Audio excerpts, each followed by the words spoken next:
All right. Hey guys. So, I know that it's a little later than what I said I was going to be doing. I think yesterday I mentioned that I was going to be on around between 1 and 2. And like I said, I don't really have a particular schedule figured out yet. I'm just kind of experimenting, dipping my toes into the water with all this streaming stuff. So there's going to be a lot of experimenting, and I had some chores I had to do. And oh, hey, Serta, what's up, dude? Glad to see you in here. You, sir, get a wrench. There you go. You have a wrench now, buddy. Use it wisely. um, So, I actually changed up my method of doing things because I got some interesting constructive criticism yesterday. In case, anybody didn't know, my stepmother, who is a major contributor to a lot of the stuff that I'm doing, she gave me a lot of my painting supplies and lots of words of encouragement and things like that. And she actually gave me an interesting bit of advice yesterday, which is she suggested, because I've been having issues with worrying about how long my streams are going on. They generally go for about 2 or 3 hours, and I've been trying to figure out ways to kind of cut down on that time a bit. And she gave me a really useful piece of advice, which was she said, well, maybe because in the first couple of episodes, you mentioned that, you showed everybody how to do the primer and all that stuff, maybe you don't have to do that in every single stream. So you guys are going to notice that I have actually already done all of the primer for this card. Obviously, in case you guys might have, hey, it's Mez! How you doing, Mez? Man, it's good to see you here. Wow, I never thought you would actually step into one of my streams, dude, but it's awesome to see you here. So as you can tell by the stream title, I picked this card out, and I don't know if YouTube is a big fan of the name of this card. You guys can very clearly see the name of the card. So, other than the name that you can very clearly read, we're just going to call this card Tickle Fight until we can get that figured out. So today we're working on a Tickle Fight. And it's already, you'll notice it's already primed up. I have all the primer done. And I mainly wanted to do that just to save some time. I thought it might be a little more fun to just jump right into the color. We're not going to worry about the primer. I'm just going to, set it all up off of camera. And we're just going to dip right into some color. Just go right into it. So obviously, our Tickle Fight here, it's a very dark colored card. There's lots of, I actually really love the art for this card. Let me talk about the art a little bit. So, Tickle Fight, which is I still can't get over saying that name. It cracks me up. I love it. Our Tickle Fight here is a 3 mana cost instant speed spell. It's black. And it basically just, one of the things I love about this card, there are multiple things I love about this card. And this is one of the, I have actually mentioned in the other streams that I'm generally picking cards based on their power and utility rather than their art. And, you can really see that. The first card, I actually was, the first card, which was Core Sanctifiers, was actually a card that I actually really like the art because it does a lot of interesting things with the light. And for anybody that was here yesterday when I did the Elusive Spellfist, that's a card that I'm not a particularly big fan of the art on that card. But I went with it because like I said, for these particular altar arts, I'm picking utility and power over art, which is kind of special for these cards that I'm doing. So, but this is one of those cards where all of it comes together really nicely. I love the power of the card, and obviously the utility of it, as well as I love the name of the card and the flavor, and I'm also in love with the art of the card itself. So it's one of those cards that I'm able to work on where all of it I love. I love every little bit of it. So let's go over the Tickle Fight a little bit here.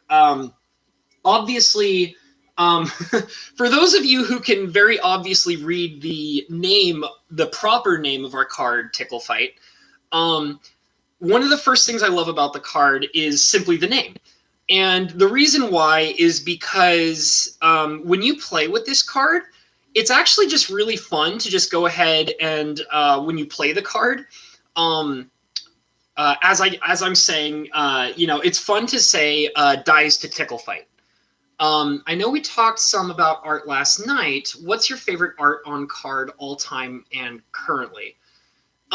So do you mean like my favorite altar card that I've done myself, or do you mean like just my favorite art on a card ever in general, like talking about all cards altogether? So anyways, what I was saying is sometimes when you're playing both, okay, well, that's actually so one card. The one about my own altars is I'm absolutely in love with. I did two altars that are my favorites, which are my altered Black Lotus, and I also did an altered Yawgmoth's Will. And the reason why I love those is because I actually spent a lot of time working on those cards. The Black Lotus altar that I did took me about 6 hours to make, and the altered Yawgmoth's Will that I did took me around 4 or 5 hours to make. I spent a lot of time working on those because those are cards that are very special to me. The Black Lotus, I actually talked about this in yesterday's stream. The Altered Black Lotus was a special piece I did as a dedication to Christopher Rush, who is one of my favorite Magic artists of all time.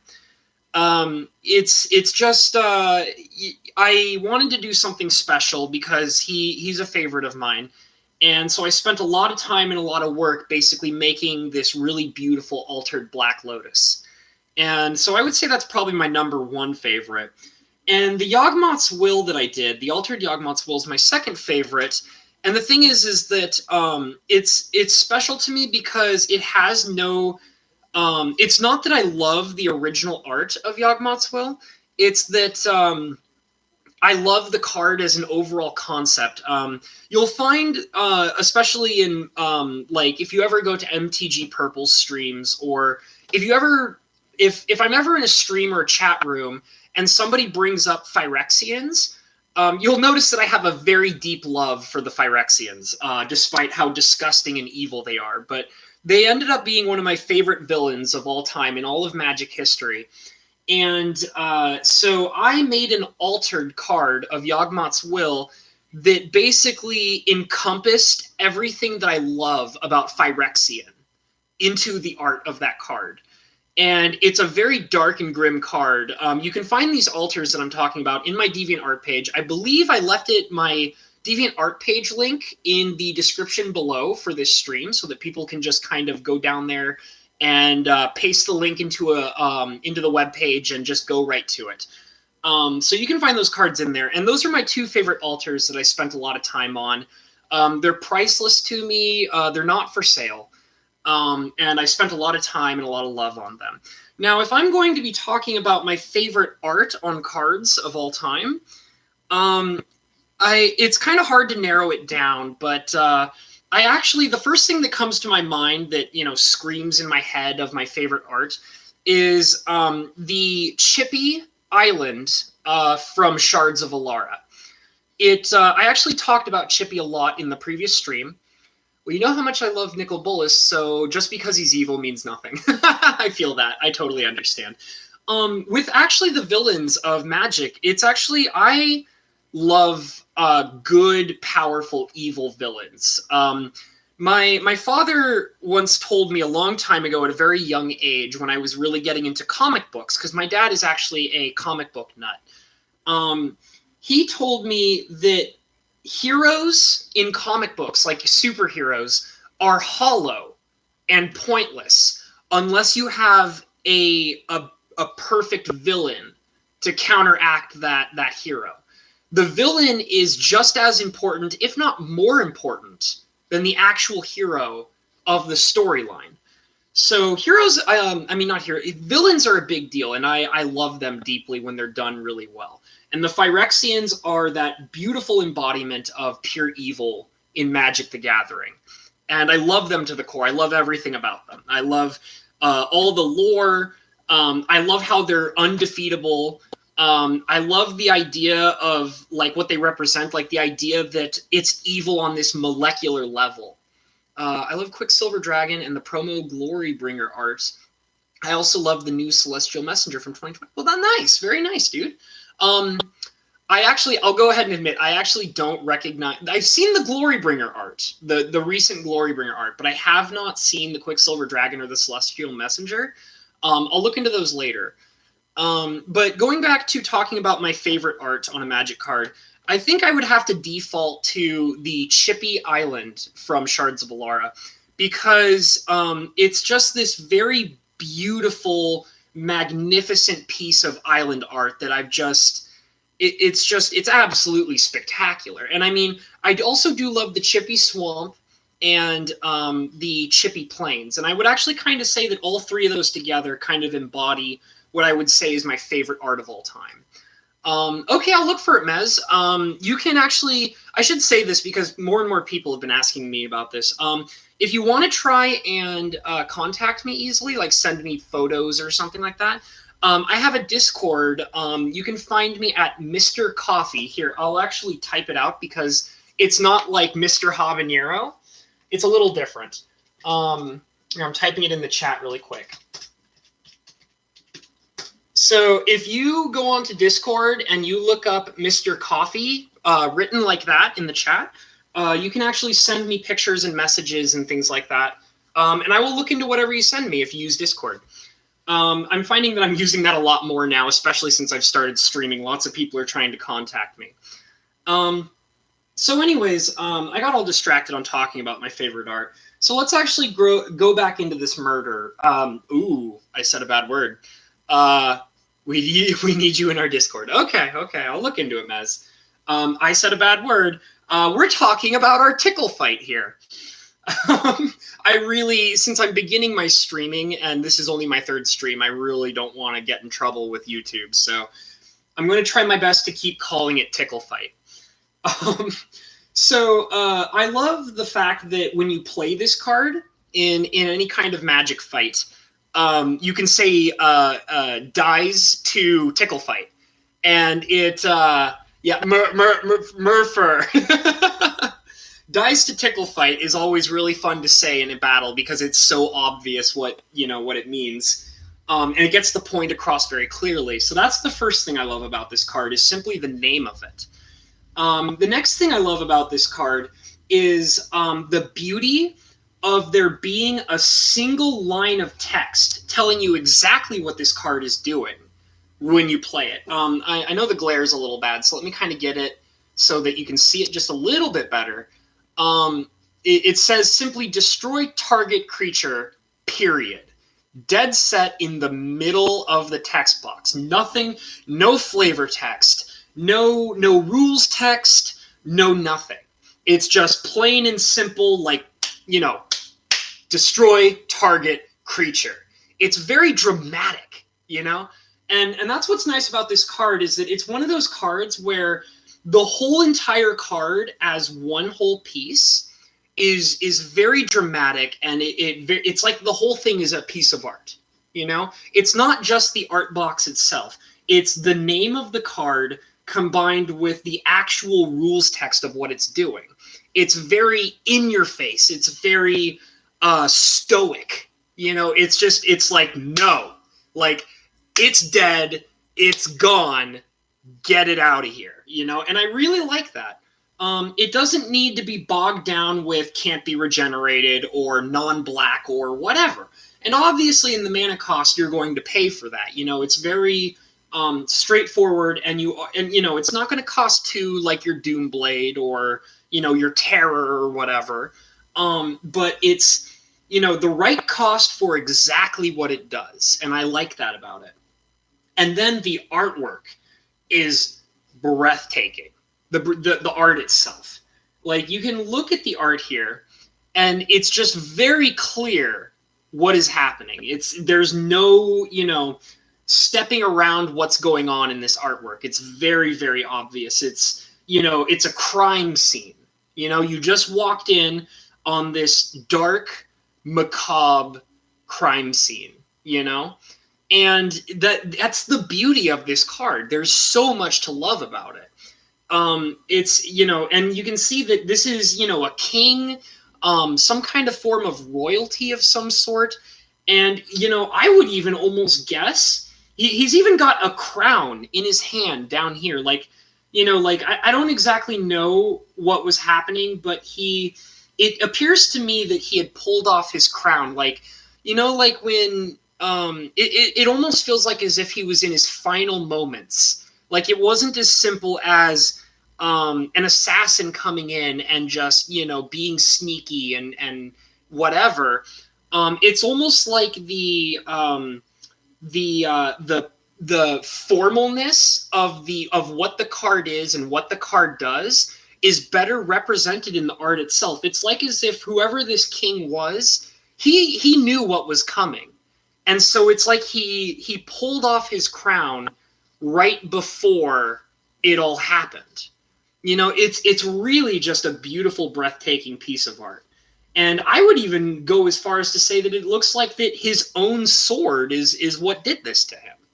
It's just there's a lot to be said about what's going on this card, and it's definitely something that I'm really excited to be working on.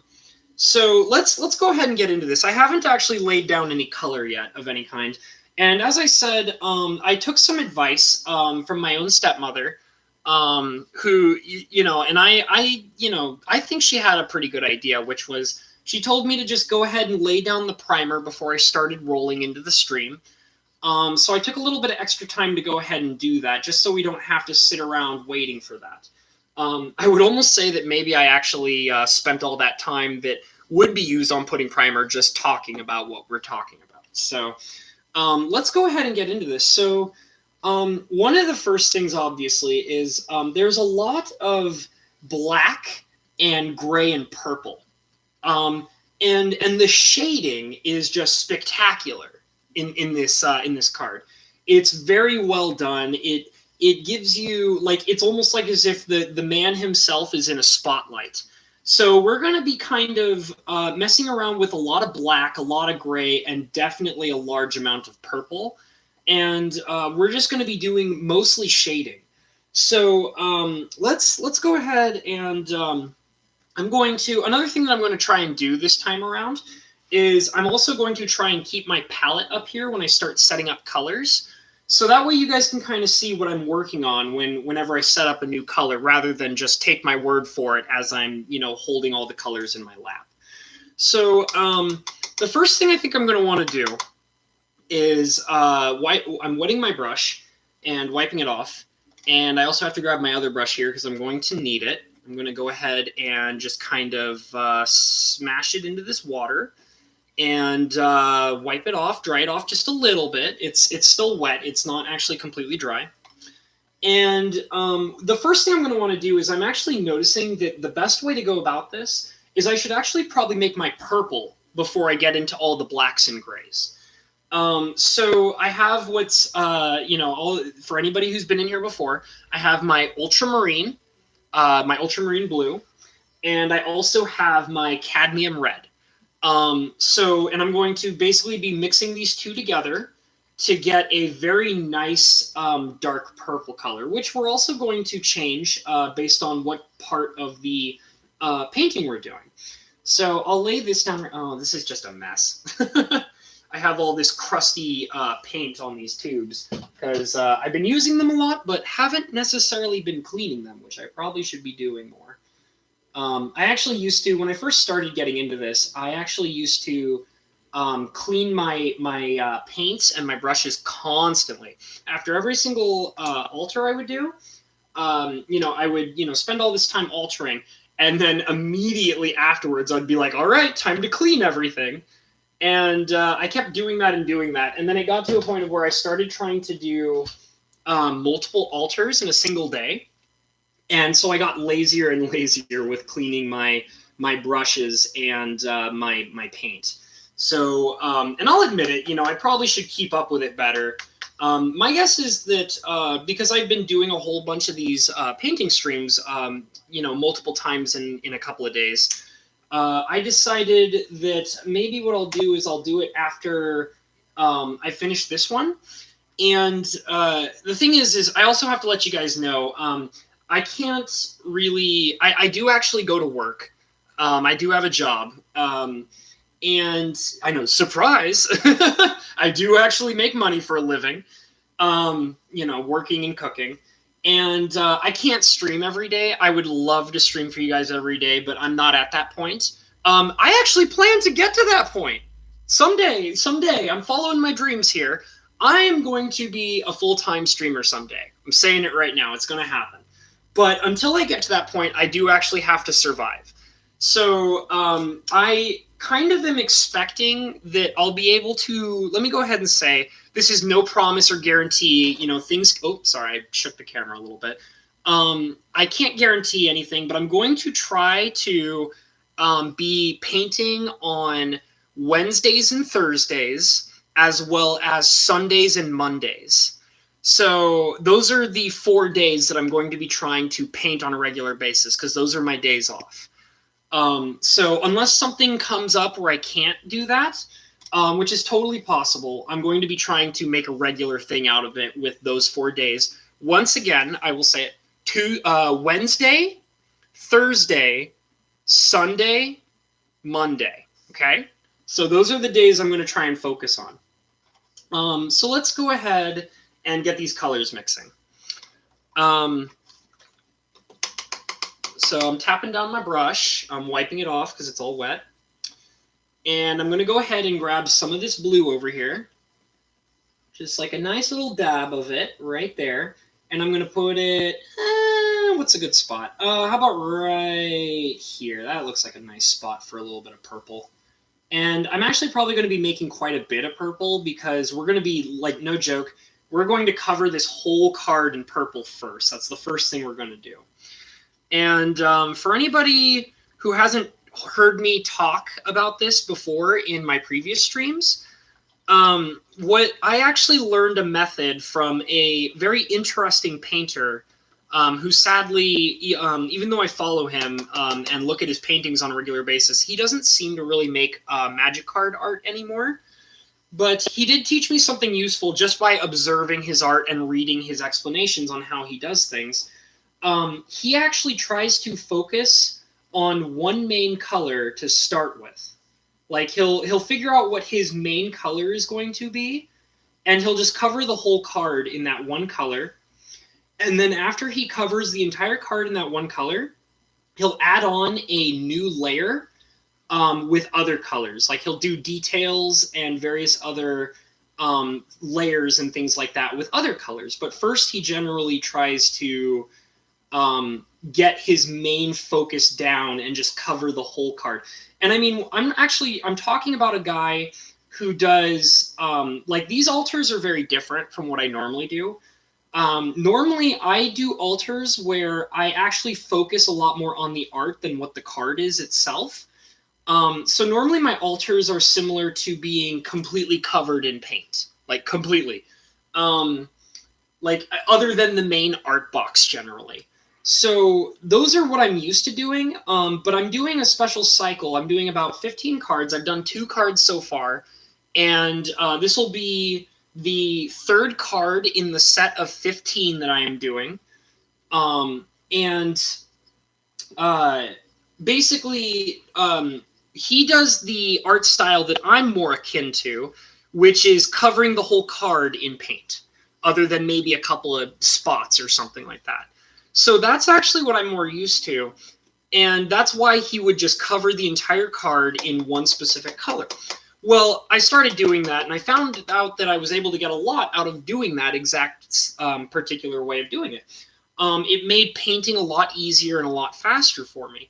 But I'm also applying that method to these particular cards as well, which is, obviously I need the text box. but I am still covering all the areas that I do want to paint in a single color, and then painting over it with all the other layers and other details. So I got my purple here. I'm actually not totally sure if it's the right shade. You guys can see it right there. I've been kind of mixing up with it, and it looks a little wonky. You can see kind of some red swirls and some blue swirls. That's okay. I don't actually need it to be perfect, because I'm just going to be dipping into mainly the purple area, like the area that's actually mixed properly. So now that you saw me do that, that's what I'm going to be focused on, and I'm going to actually move my palette out of the camera view, because I want to actually focus back on the card again. I promise that when I actually start making another color, I will bring my palette back up so that you guys can see what I'm doing. That way you can actually know and visualize what's actually happening rather than, just having to trust my word for it. So let's bring this guy back into the main frame. Tapping off my brush. Wiping it down. Oop, I keep throwing my little napkin everywhere. All right, so I'm dipping into my purple. And basically what we're going to do is I'm going to actually start on this side of the card right here. And the reason why is because the purple is a lot more apparent against the shaded wall here than it is over here. Yes, we do have this bright, bright purple right here, which is fine. But I am very aware that based on the shading of the overall picture here, that I want to focus on the dark purple rather than this light one. The light one is something that we'll do later when we're messing around with the lighting and the shading of everything. So let's just go ahead and lay down a layer of purple here. This is just to be experimental, just to make sure that I do have the color that I want to use. So I'm laying down this purple, and right off the bat, I can actually tell that it's just a tiny bit bright, but it's actually the right shade. And for anybody who might have been in my previous stream, you would know that as long as I have the right hue of color, like the right general shade of the color that I'm focusing on, I'm okay with it being a little bright, because we can change the brightness later on.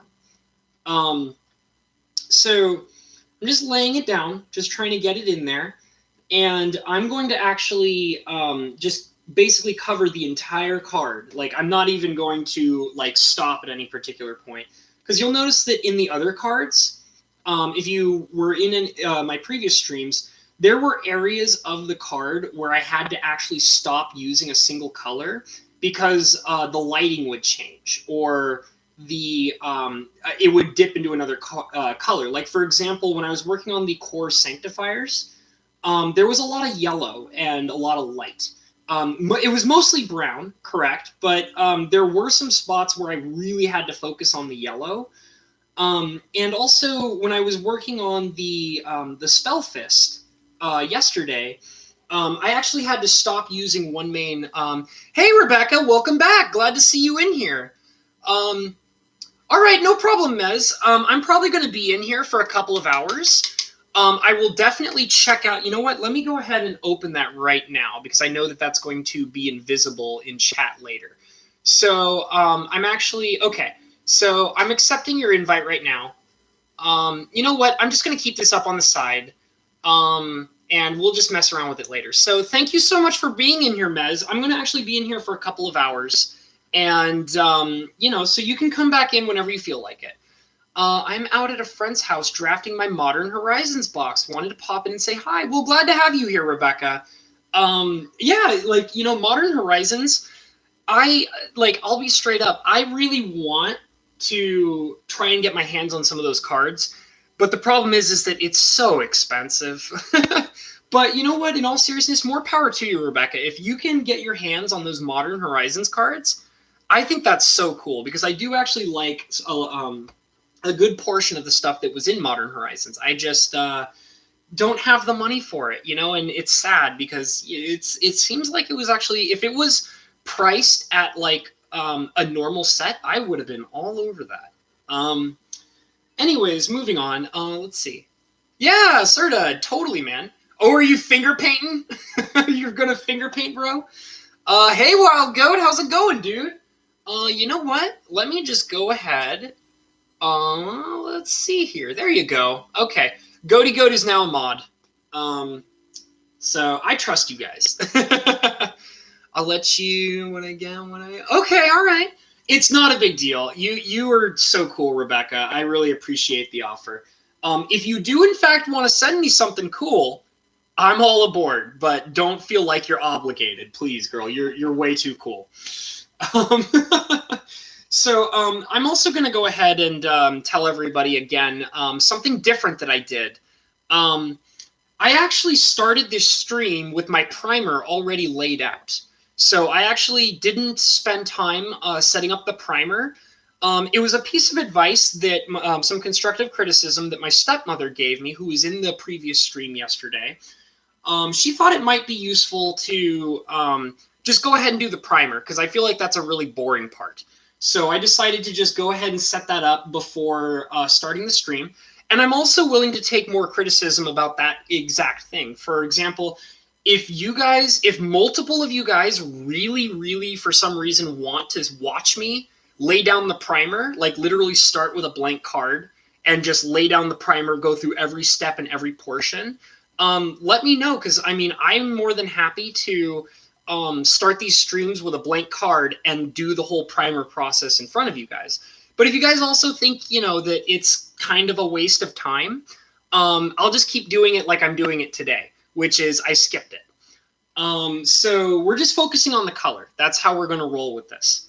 But like I said, I'm open to criticism. Another thing that I also wanted to bring up is for all of you who've been in my streams multiple times, you guys have probably noticed that I've been having an issue with the sound quality. There's this kind of clucking noise that comes up.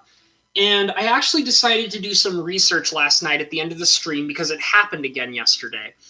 And I looked it up online and I found a couple of theories about it.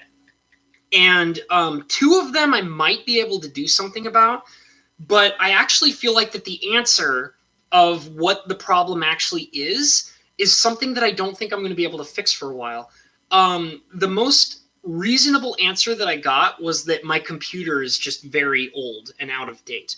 So I acquired this computer back in 2013. So I've been rolling with this computer for a very long time. It's very tough. I love it. It's never really given me any kind of problems of any sort until now. And I think that that's actually what's causing the clicking sound. Is I think that my computer is just out of date and it doesn't know how to handle the sound and all that stuff for streaming.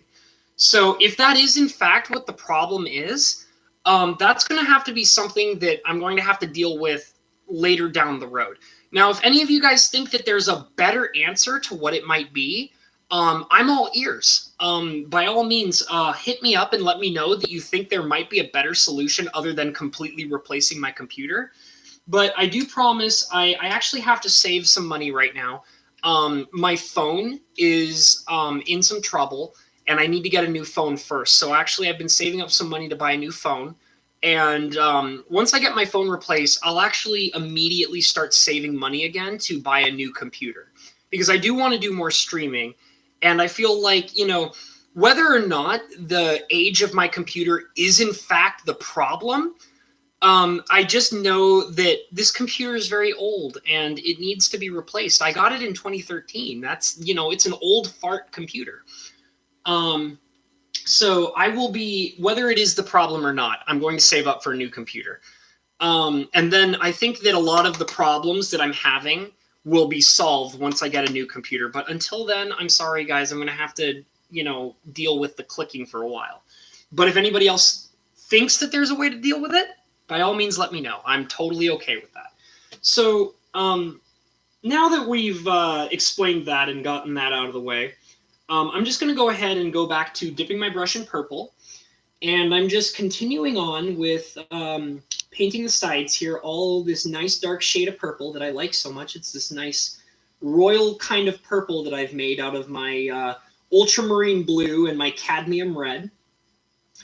And I'm just basically just once again going over the entire card that I'm painting here with this purple that I'm using. Because like I mentioned before, the purple is the most obvious color within this art. It's everywhere. And I know that some areas look black, but it's actually the whole entire art piece, except for the really, really dark spaces, it's actually just all purple. And then the artist actually shaded the purple darker. So I'm just gonna keep laying down this purple everywhere I go, just kind of laying it down, and yeah, and then I'll start shading it into a darker color, and I might do some lighting effects. We'll see. I know that I said that I was going to do a lot more lighting effects on the spell fist that I did yesterday, and I didn't end up doing that much with it. I just kind of followed the basic scheme of art for it. So yeah, and I actually want to talk about this card a little bit more, because this is, the other two cards, like, the Core Sanctifiers, I had a decent amount of stuff to say about. And the Elusive Spellfist I had very little to say about because it wasn't a piece that I liked. But this card in particular, which we're referring to as Tickle Fight, there is so much going for this card with everything about it. It's literally one of those few cards where everything about it is a complete home run. Flavor-wise, utility-wise, power-wise, art-wise. It's just everything about it is amazing.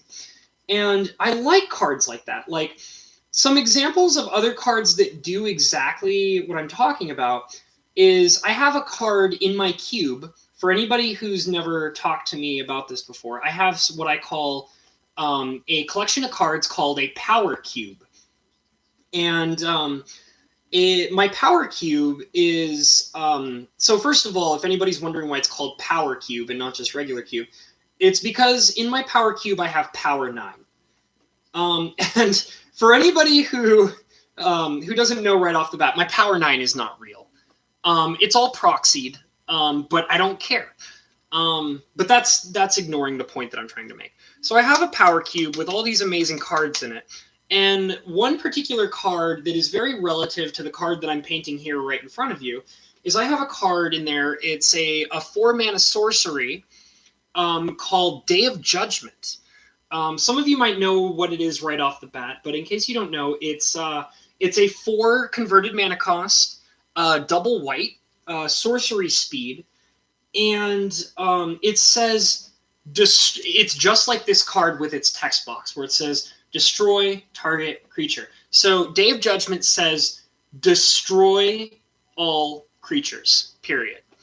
And, you don't see very many cards that are actually going to have the opportunity to do that kind of thing, where they just very clearly have a very simple line of text that tells you absolutely everything you need to know. And on top of that, it's also very dramatic. It's almost like as if it's like a stage piece. You know what I mean? Like, it's not just something that you're playing with. It's this big, loud statement. It's saying, boom. It's like, there's no messing around. It's in your face, and it's getting a very strict point across to everybody. All creatures are destroyed. They're all gone. And I mean, obviously there are, it's not like Wrath of God. Wrath of God says destroy all creatures. Those creatures cannot be regenerated. Now, Wrath of God, it's an amazingly powerful card, and it does a lot of stuff. But literally, because it says those creatures cannot be regenerated, it's clunky. It's not as dramatic as, say, Day of Judgment. And I actually feel like that they made Day of Judgment as a second try at reprinting Wrath of God in a way that makes it more dramatic. Because let's face it, Wrath of God is way more powerful than Day of Judgment. However, Day of Judgment is much more dramatic than Wrath of God is. And that's really interesting because, like I said, you don't see very many cards that can get away with doing that. And the few that do that, they're very, they're very simplistic, and generally the cards that can get away with doing that, although they're very interesting, you'll find that they're generally not very powerful. Because most people want to have, the added text line that gives them like a guarantee. And that's the difference between being a player and being somebody who is appreciating the art and the flavor of what you're looking at.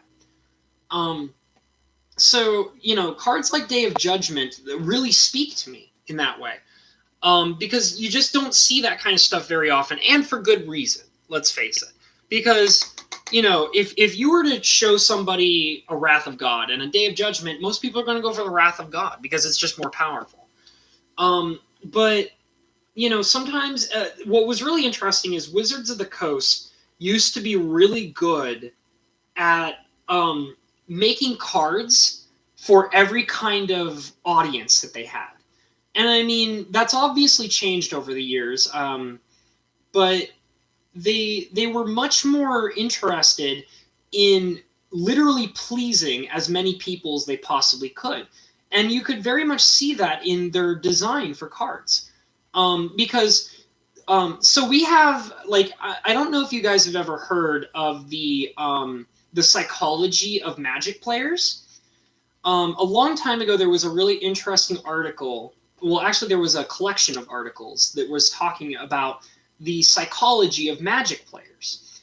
And they basically took the different kinds of Magic players and they basically categorized them into specific types of people that want specific things. So for anybody who doesn't know, the categories of Magic players are referred to as the Timmy, the Johnny, the Spike, and the Vorthos. So the Timmy, also known as Timmy Power Gamer, the Timmy is they basically treat it like it's the kid in all of us. Timmy is the young little boy or little girl inside of all of us. And the Timmy is the person who likes the big, stompy, in your face cards, like Giganosaur is a Timmy card, or the card I was just talking about, Day of Judgment, that's a Timmy card. It's the big boom, the big, gigantic boot on the battlefield, the big splash. And it's just like the little kid. You want to see your big, gigantic, unstoppable monster slamming into everybody. That's what the Timmy is. And then there is the Johnny. The Johnny is the combo maker. And Johnny is a very interesting particular character. The Johnny player is the guy or the girl who likes complex puzzles. Hey, Carly, how's it going, girl? Good to see you in here. So Johnny is the person who for example, I would actually describe Johnny as almost like a puzzle solver. Somebody who wants to be creative for the sake of being creative. The person who sees an interesting card that nobody would look twice at and say they would look at that card and be intrigued by it and say to themselves, you know what? I got an idea for this one card. I'm going to build a whole deck around this one card. And nobody likes this card, but I'm going to make it work. It's not going to win me very many games. It's not going to, be on a top 10 list of the most powerful, standard decks. But it's really, really cool. And, it might be this awkward 5-card combo.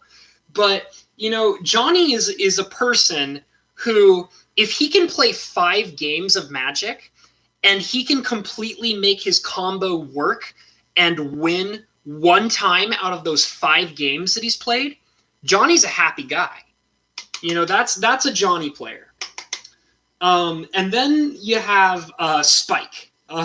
Spike the tournament grinder. So Spike is the person who just wants to win all the time. They don't care about the big stompy creatures like Timmy. They don't care about the creative combos. They don't care about none of that. The only thing that Spike wants is they want to know what's going to win them the game. And, it's good to have that. That's your stereotypical meta player. In fact, I feel like that's primarily what most cards are made for nowadays. They're not really made so much in the same way I guess it's not true because there's plenty of Timmy cards and Johnny cards and things like that. Even now, because I mentioned Giganosaur. Having a not so great day, to be honest, but I totally won't bore you with all the details unless you want to. The rest of the day should be fine. Well, it's okay, girl. If you want to tell me about some stuff going on in your lives, go ahead and let me know.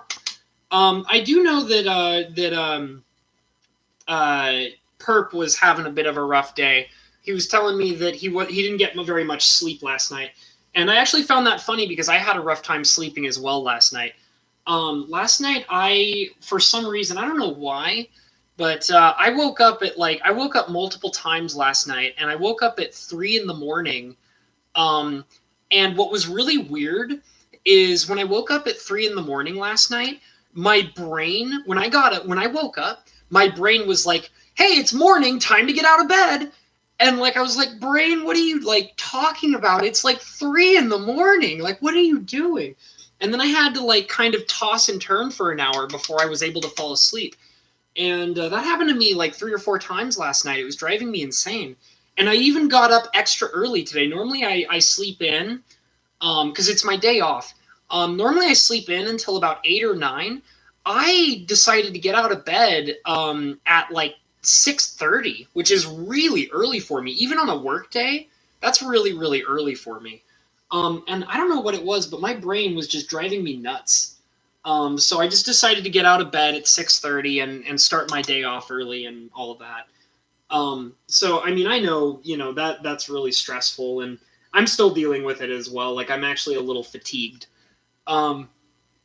So I do know that Purple was dealing with that kind of issue as well, and that's really rough because when you not get enough sleep, it really sucks.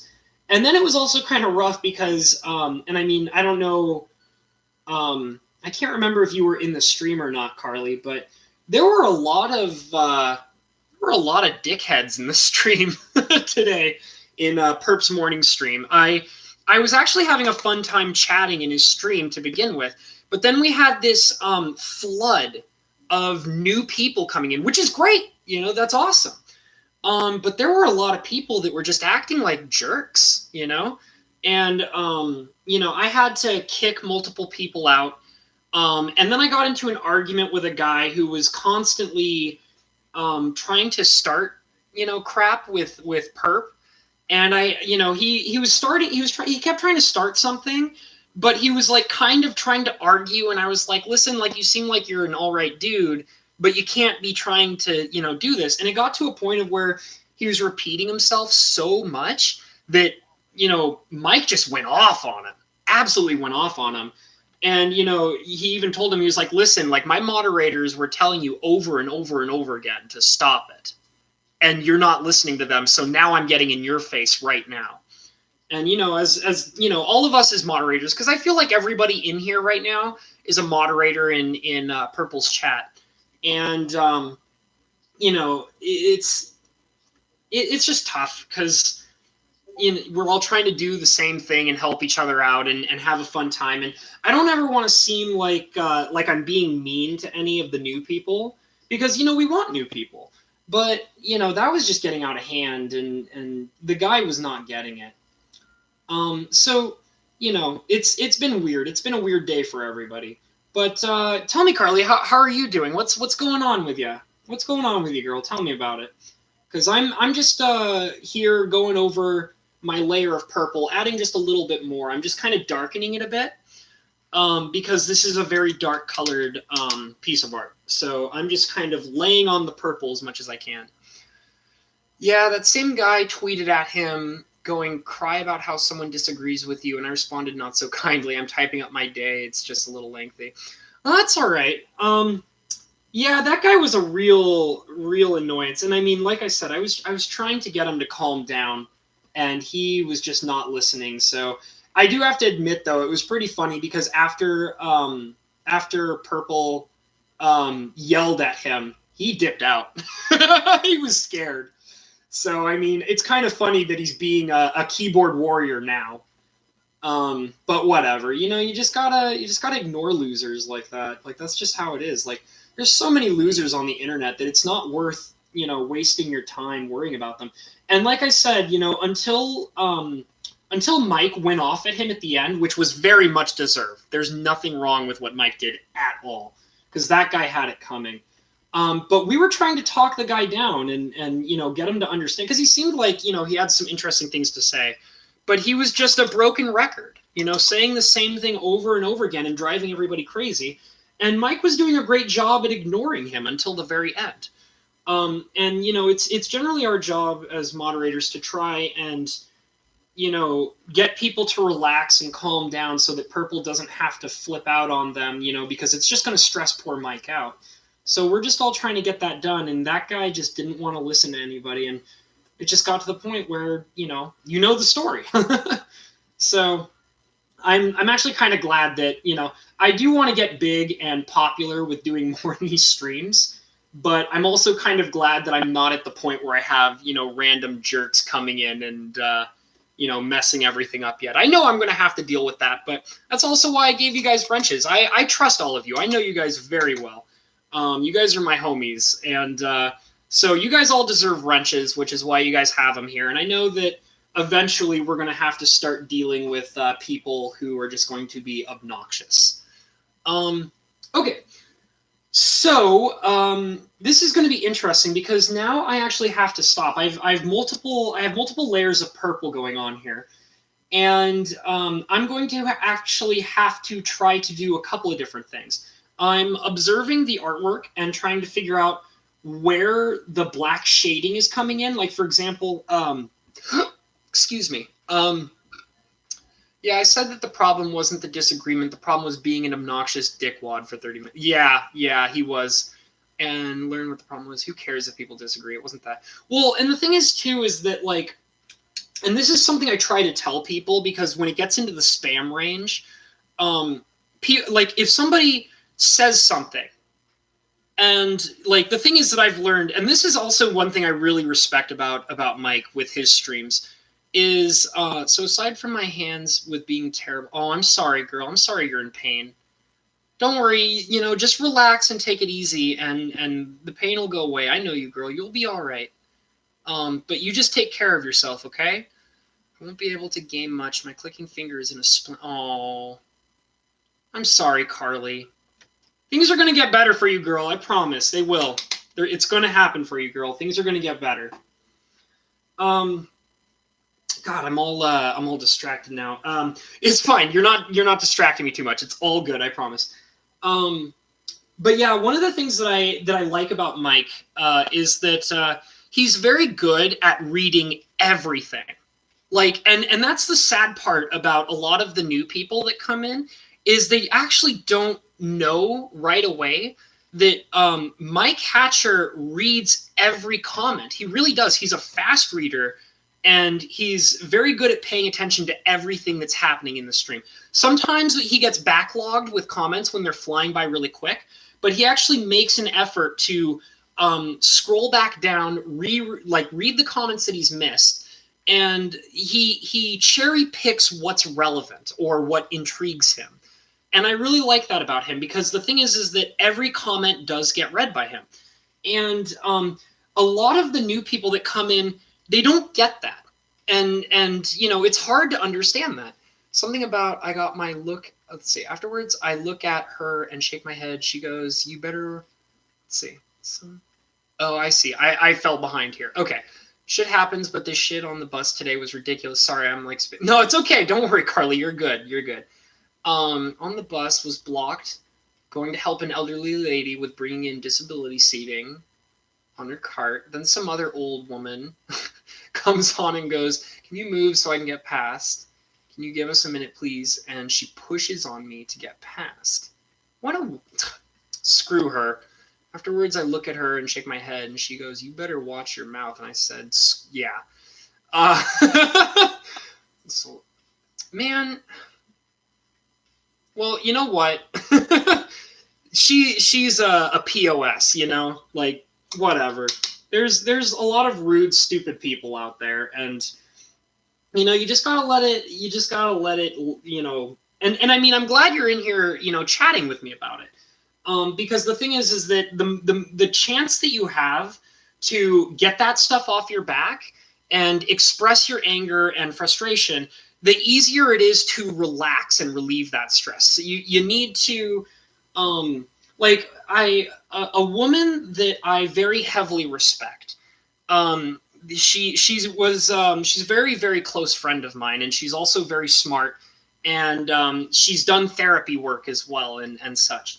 And she actually told me that one of the most important things is that don't be afraid to be angry, and don't be afraid to, you know, express your anger and show that emotion, because there's nothing wrong with it.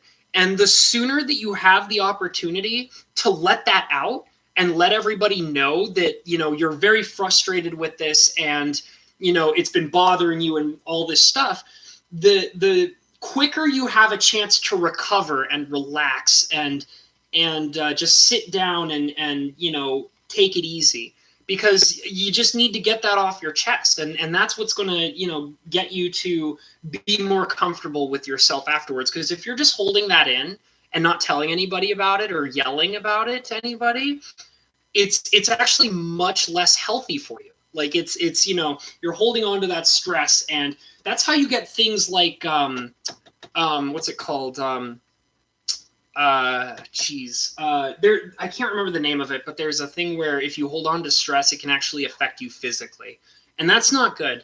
It can affect your stomach and things like that, and that's not okay.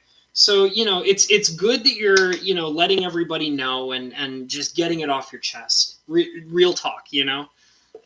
So I'm glad you're here, Carly. Just, you know, hang out with us and enjoy the painting and all that stuff, you know? I appreciate that, Hob. Been trying to get it out. I end up getting too riled up and it sits with me. You can get heart palpitations. Yes, yes, very true, very true. Goat, I just now realized your comment. That's why your finger's in a splint, right? Because you totally slapped the hell out of that woman, right? Well, like I said, I'm just glad you're here, and you can just kind of kick it with us, and you know, we'll just kind of move on and forget about it. Let's get back into this painting a little bit. So what I was talking about a little bit was I have to actually pay attention to the shading of what's happening in this, because it's very complex what the artist did with all of the black and all of the shade in here.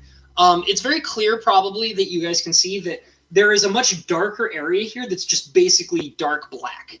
And there's a line here. These are obviously, I'm assuming that it's like the walls are made of stone, and these are intricate carvings, you know, and things like that. So you kind of get to see the shadows, the dark shadows of those intricate carvings. And then this is just kind of like that dark purple, but he also added a lot of black shade. So what I'm going to focus on here is I'm going to get into my black, and I'm going to start basically working on this really dark area over here on the side. So, and what's really nice is that I get to actually use black for being black on this card. You know, in the previous streams, whenever I would use black, it was for the purpose of shading something, which we will be doing in this one, but it wasn't so much for the purpose of actually using the color black. So I actually get to use the color black for a specific reason in this particular painting. So that's what I'm doing right now. I'm just kind of laying the black down and showing off the shade that this guy has put in here, which is very interesting. Another thing I'm noticing also while I'm doing this is that this person here who is laying over here, he has a cape that is kind of moved off to the side, but it actually drifts down past the text box here, which means it's going to be moving over into this particular area of the card. So that means I'm actually going to have to be working with a dark burgundy red. Um, Let's see. Thanks, will do. I'll lurk and listen and watch the painting. Got a new book to read, Possessing Genius, about Einstein, where and who had in their position his pickled brain and one who removed it. I didn't know that. I legitimately didn't know that Einstein had his brain removed. Was it like that? Was it like one of those situations where he gave his body up for science, so they took his brain out and put it in a jar, and somebody owns it or something? That's really interesting. I had no idea. That sounds like a really interesting read. Um, I'm actually not sure where a book like that would go, because I'm like, well, what do you really have to tell us about a brain in a jar, you know? But I do think that sounds like a very interesting read, because I assume that they're probably talking about something pretty interesting if they're talking about Einstein's brain and such. So I'm also adding black up here at the top because there's kind of this interesting little black shadow riding up the side here. So that's going right up there, right above the U in our Tickle Fight. Uh, like I said, I'm trying really hard to not get in trouble with YouTube. I don't know all the rules yet, but I'm pretty sure that if I say the actual name of this card, it might get me into a little bit of trouble. So I'm trying to be a little careful about that. So let's see what we got here.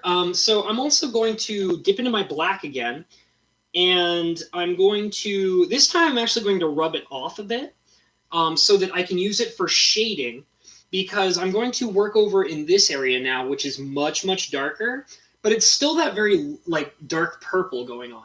So I'm kind of just trying to add the black to darken the purple. This is the shading I was talking about earlier. Where I'm not using the black specifically for the coloration of black. I'm using it to make the purple a darker color. And just kind of wiping that off a little bit. And now I'm adding it just like so. There. Yeah, I actually, going back to the original conversation I was having before we were talking about all the stress that we're all dealing with today, apparently. I actually love the art of this card. It says a lot with a very simplistic showing of what's happening. Because there's like, the thing is that that's really interesting about this artwork is it also leaves a lot to the viewer's imagination. Oh yeah, I know. Didn't you? I recall that you once mentioned that you actually play with an obliterator deck. You play a black deck that runs Phyrexian Obliterator, which is absolutely positively bonkers. I've never used that card before, but I know a scary, powerful black card when I see one. And that thing is no joke. You do not want to be in front of a Phyrexian Obliterator with no answer, because that is not fun. But that's cool. But the art in this card actually leaves a lot to the viewer's imagination. I was actually mentioning some of the details that really spoke to me. Like I said, like for example, the sword in the guy's chest. Like I always thought that the sword is actually owned by the man who is dead. So, it's very interesting because, like, it's the card, the art itself, it speaks a lot while also leaving a lot to the imagination. And it also tells you that this, like, I would almost describe this art as being intimate. It's very, very intimate because the concept, like, showing the man holding his crown, I'm pretty positive that's his crown. Showing the man holding his crown, which means that he foresaw that he was going to die, and he had enough time to pull his crown off of his head before he was killed. And the fact that also his sword seems like something that royalty would carry. It says that, like, it's almost like he saw what was going to happen before it happened. It might even suggest that it was done by somebody that he cared about. It could have been somebody within his royal court, maybe his personal advisor, or maybe the scorn of an angry queen, or maybe it was the vengeance of his son, the prince, or something.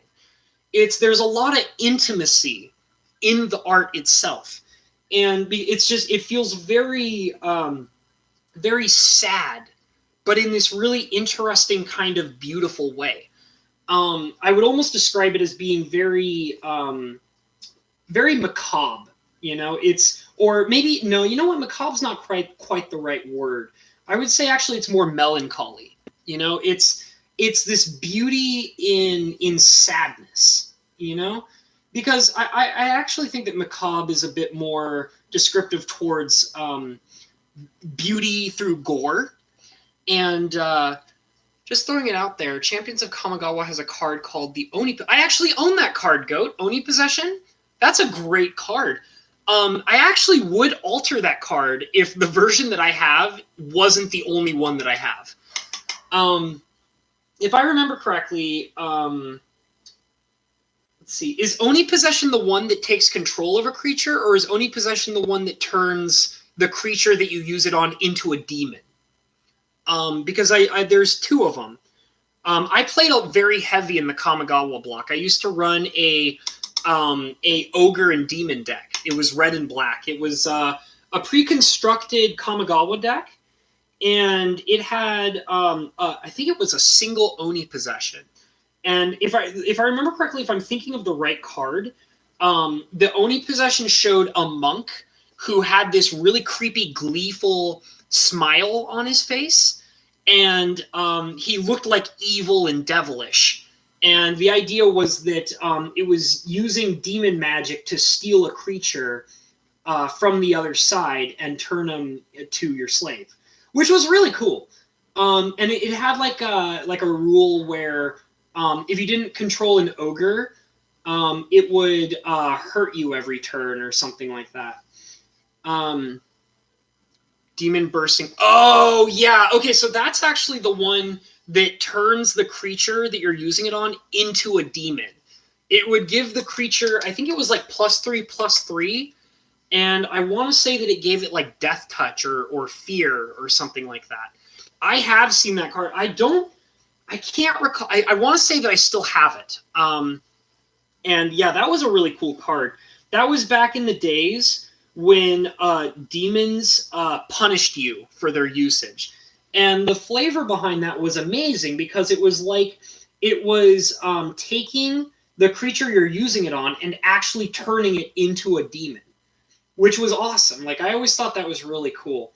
But yeah, you don't really see demons that go that direction anymore.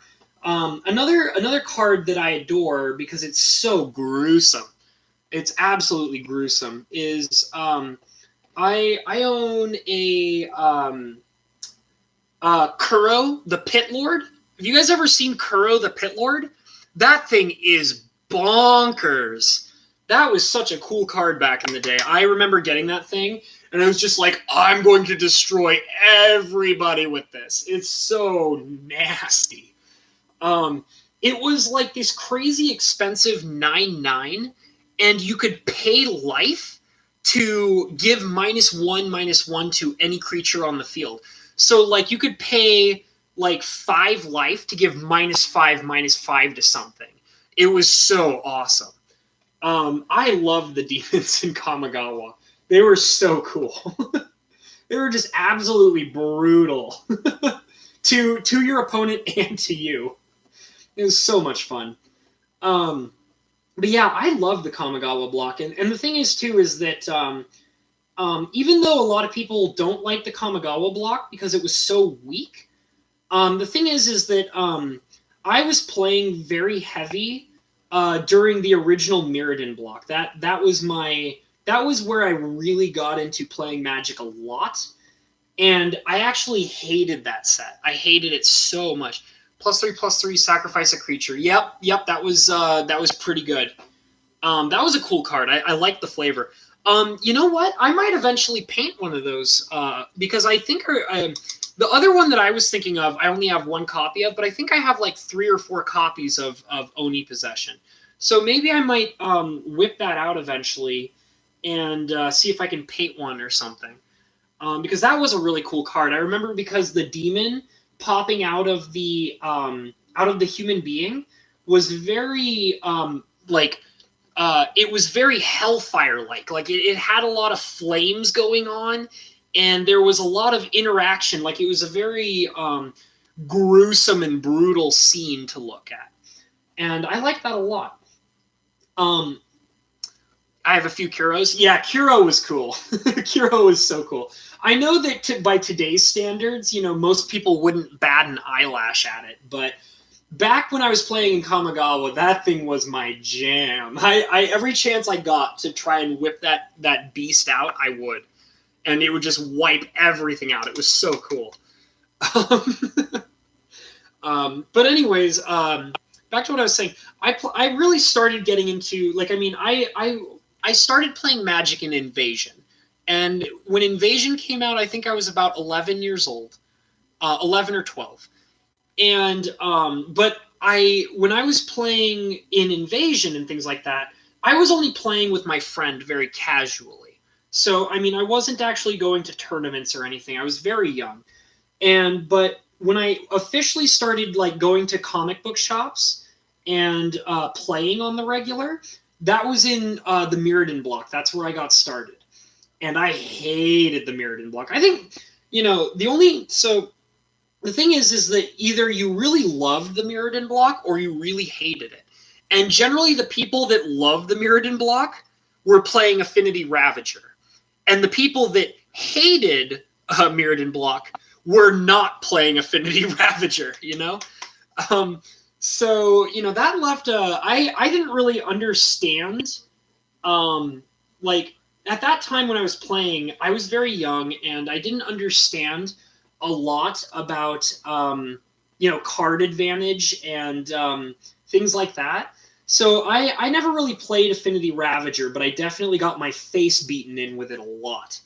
And that was not a very particularly fun experience for me. So I hated the Mirrodin block. I had a lot of traumatic memories from that set.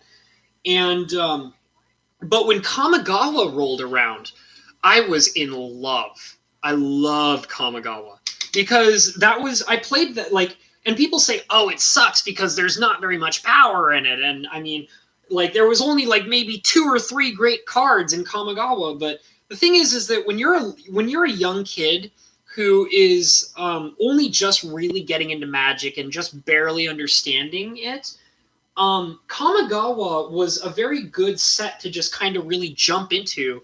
And the demon is very Darth Maul looking. Yes, it is. I do remember that. It's very cool. Kamigawa was very. It was a very good jumping off point for a lot of people, and I really loved the ninjas and samurais. I actually used to run a samurai deck. It was really cool.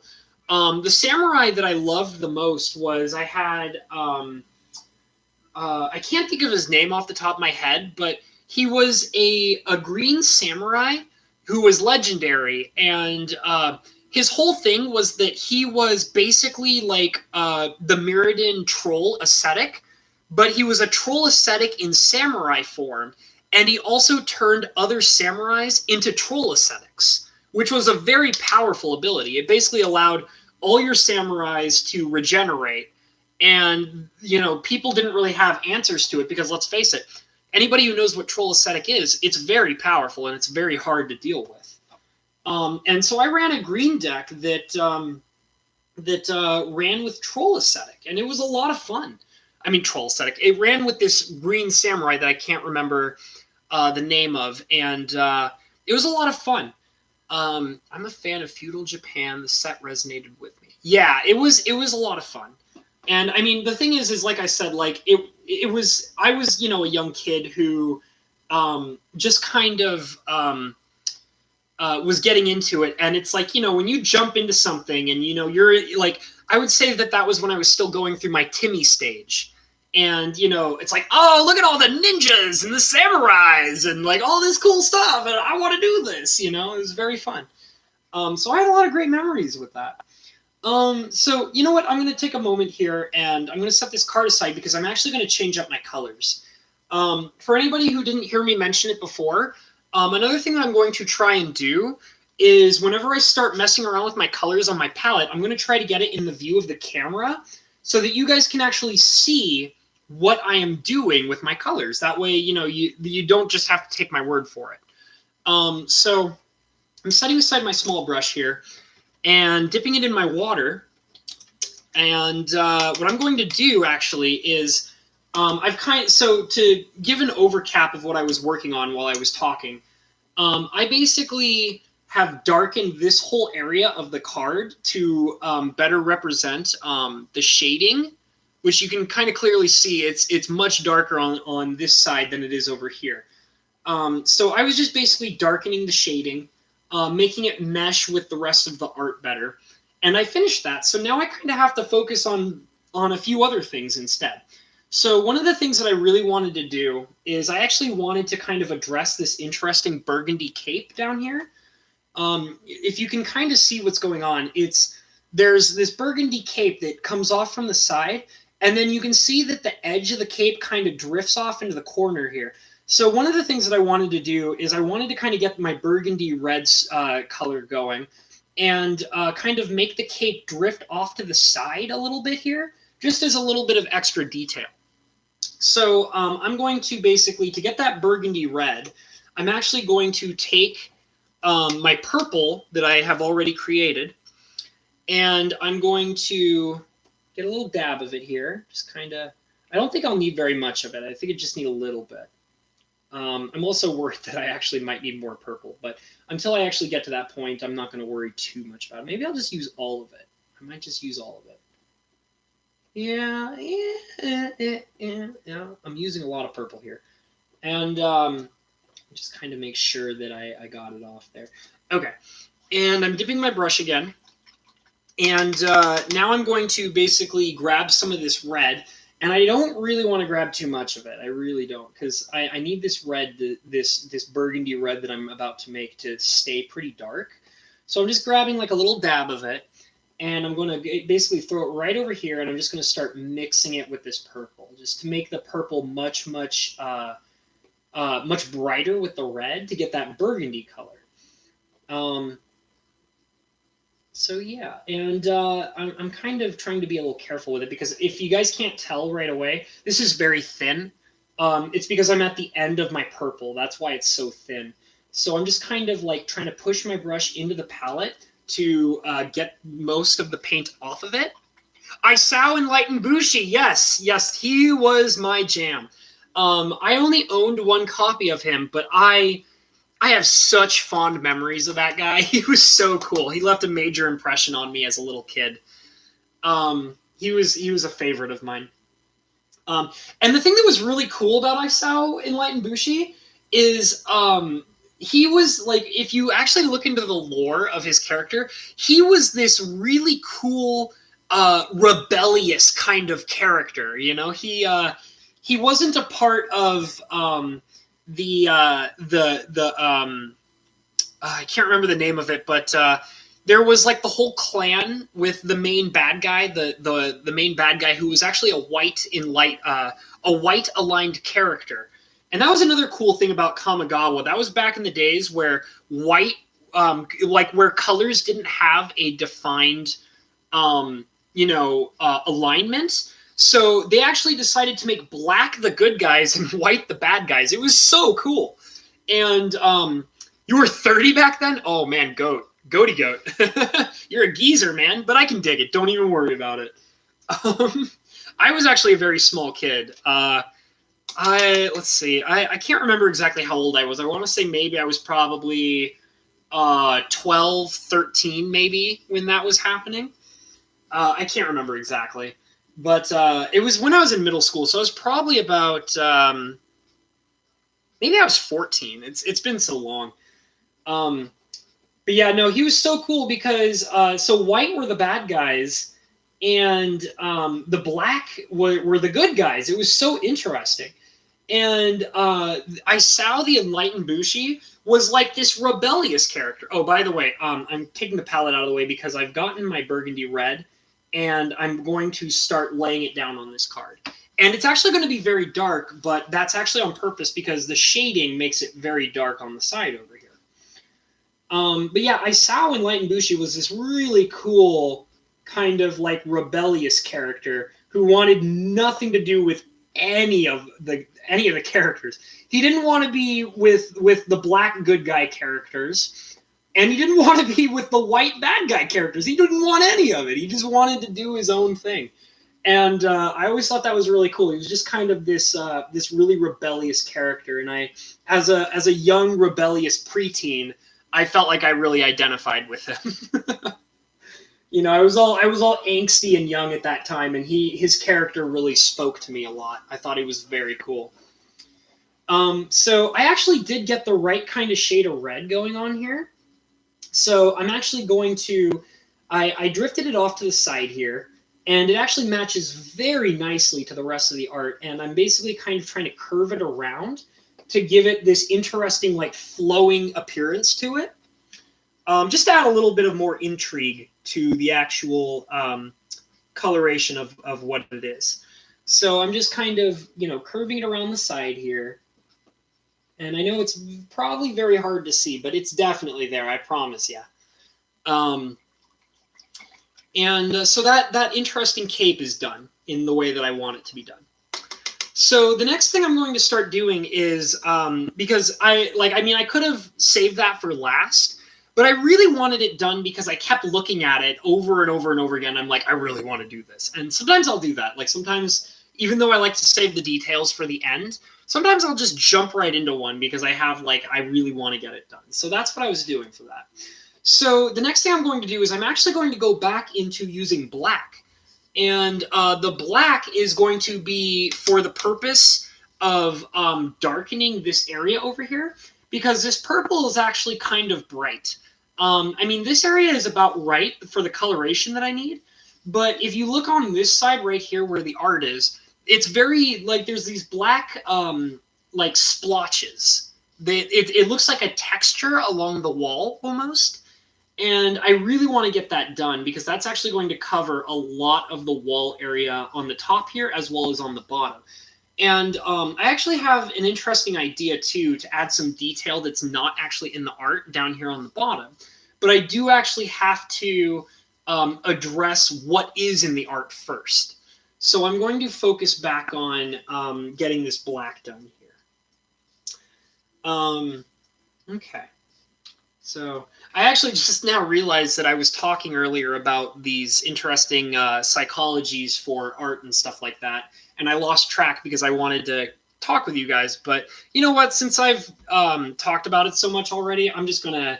Well, let's see. I'm going to kind of work on this, and if you guys are curious, I can get back into it. I was just talking about the psychologies of Magic players earlier. And because that used to actually really fascinate me when I was much younger.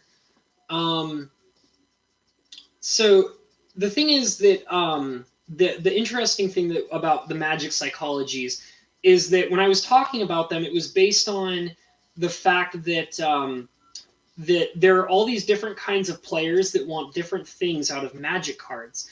And there was once upon a time where Wizards of the Coast was very good at applying that kind of stuff to all their different types of players, even to the point of where they did the study in the first place.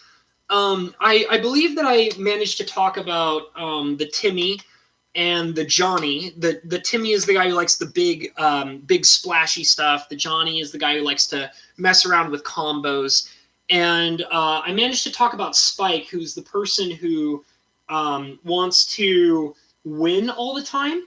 And I mean, I feel like the more prevailing psychology within Magic is that there's so much power creep that I feel like a major part of the power creep that we see nowadays is based off of the fact that we have all these people who just want to play the game, play the game, play the game. They don't really want to.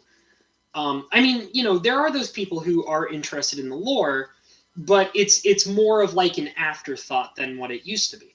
And I feel like that's even more prevalent, more so because, like, look at the state of the books. So, for anybody who's talked with me before about this kind of stuff, I'm a major fan of Magic books. Um, I actually spent a lot of time collecting certain ones. I actually own the entire Legends cycle of books. And the thing is that's really interesting about the Legends books. So first of all, and this was interesting because I got into a conversation with Mike Hatcher about this a while ago.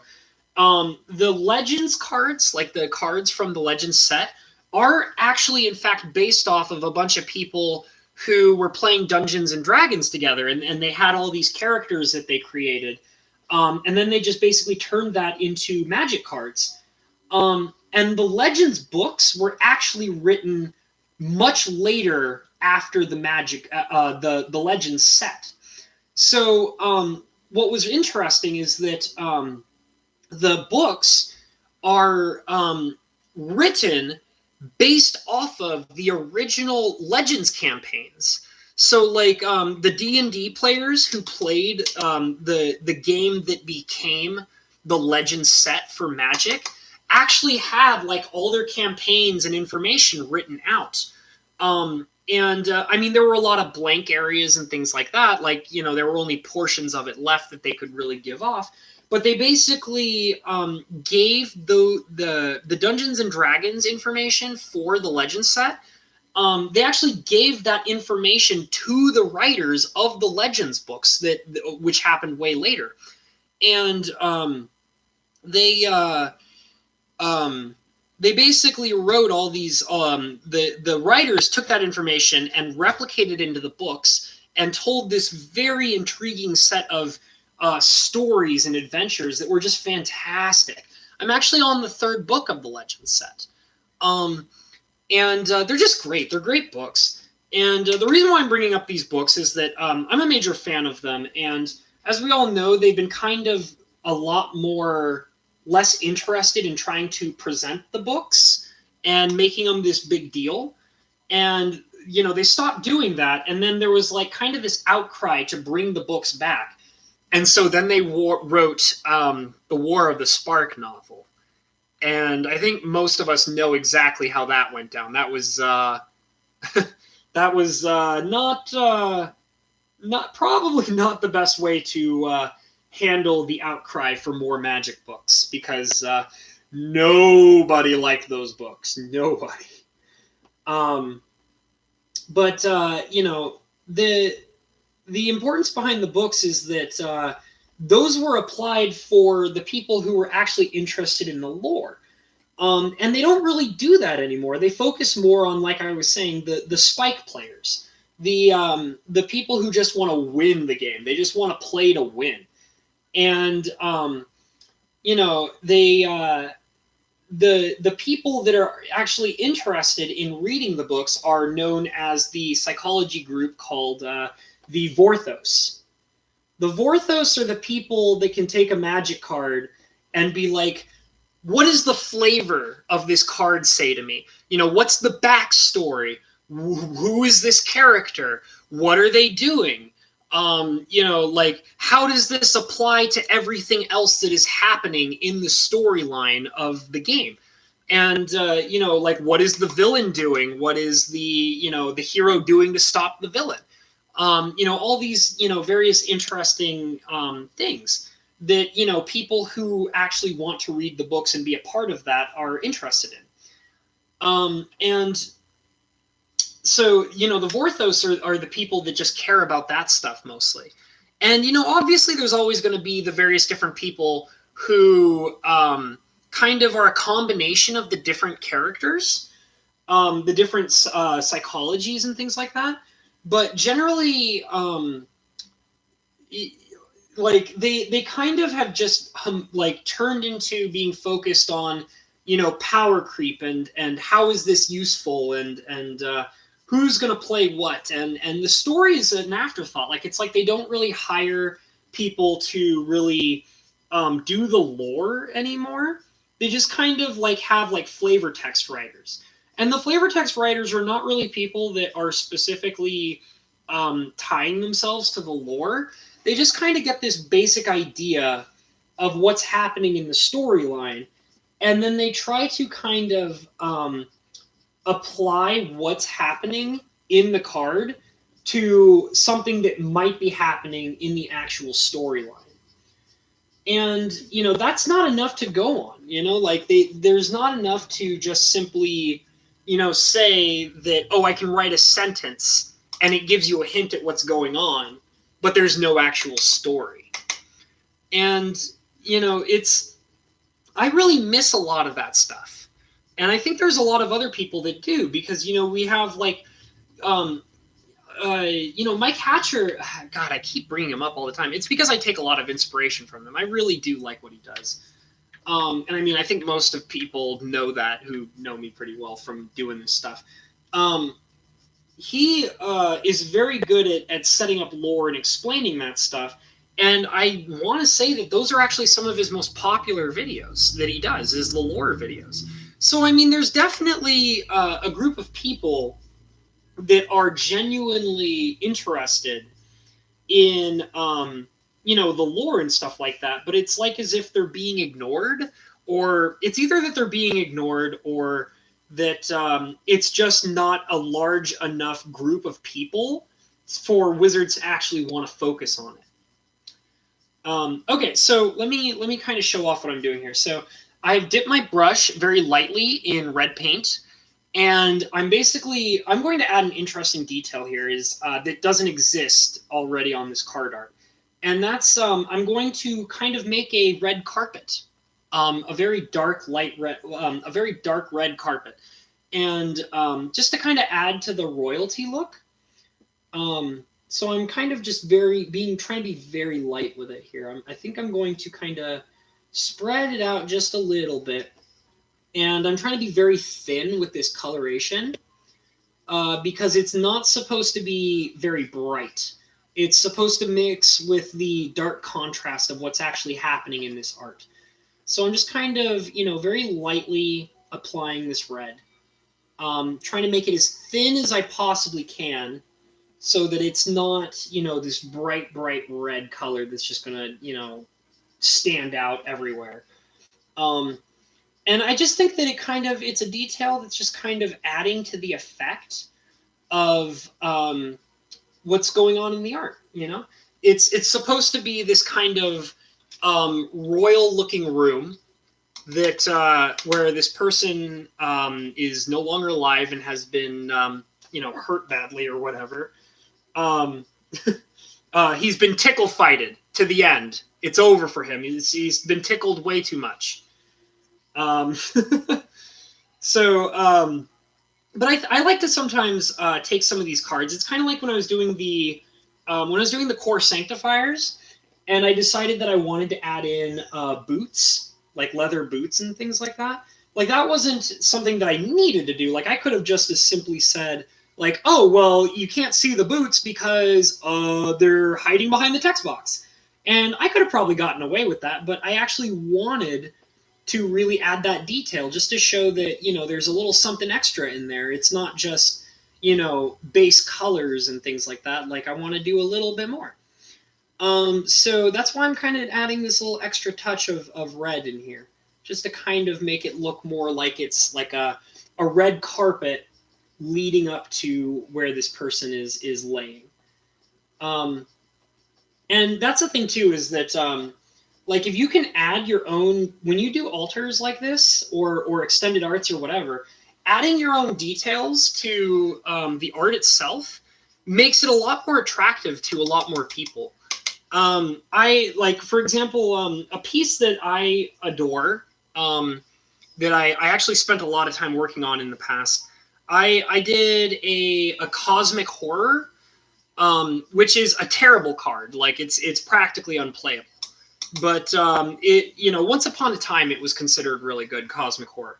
But I was inspired to do an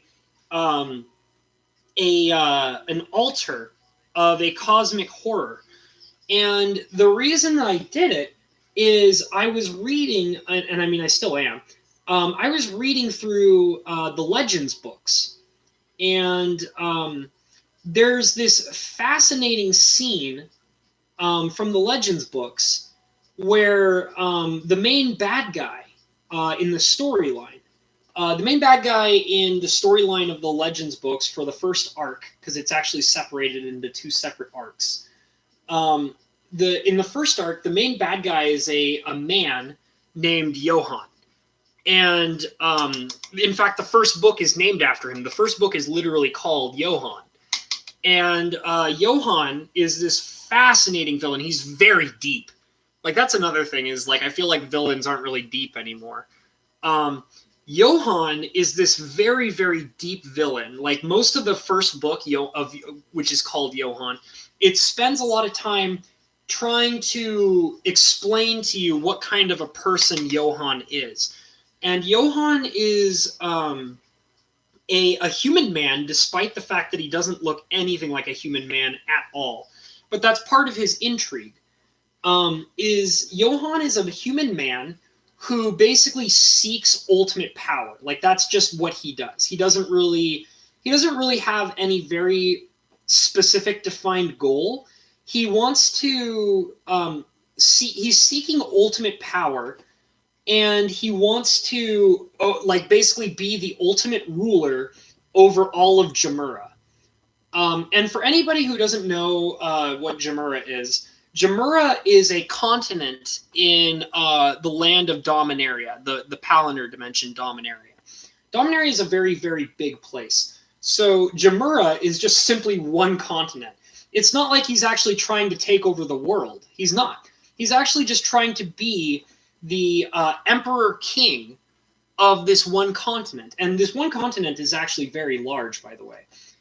And he's basically doing everything he can to become the ultimate emperor of Jamura.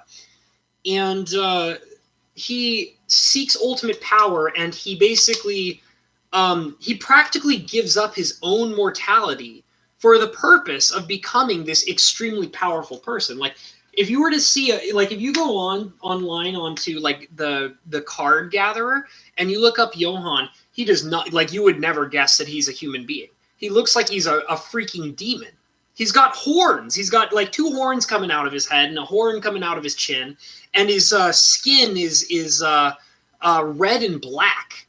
Like, he actually looks like, because it's funny, Goat, you mentioned the demon coming out of the guy looks like Darth Maul. You want to see a guy who looks like Darth Maul? Look up Johann. Johann is the most Darth Maul looking dude I've ever seen.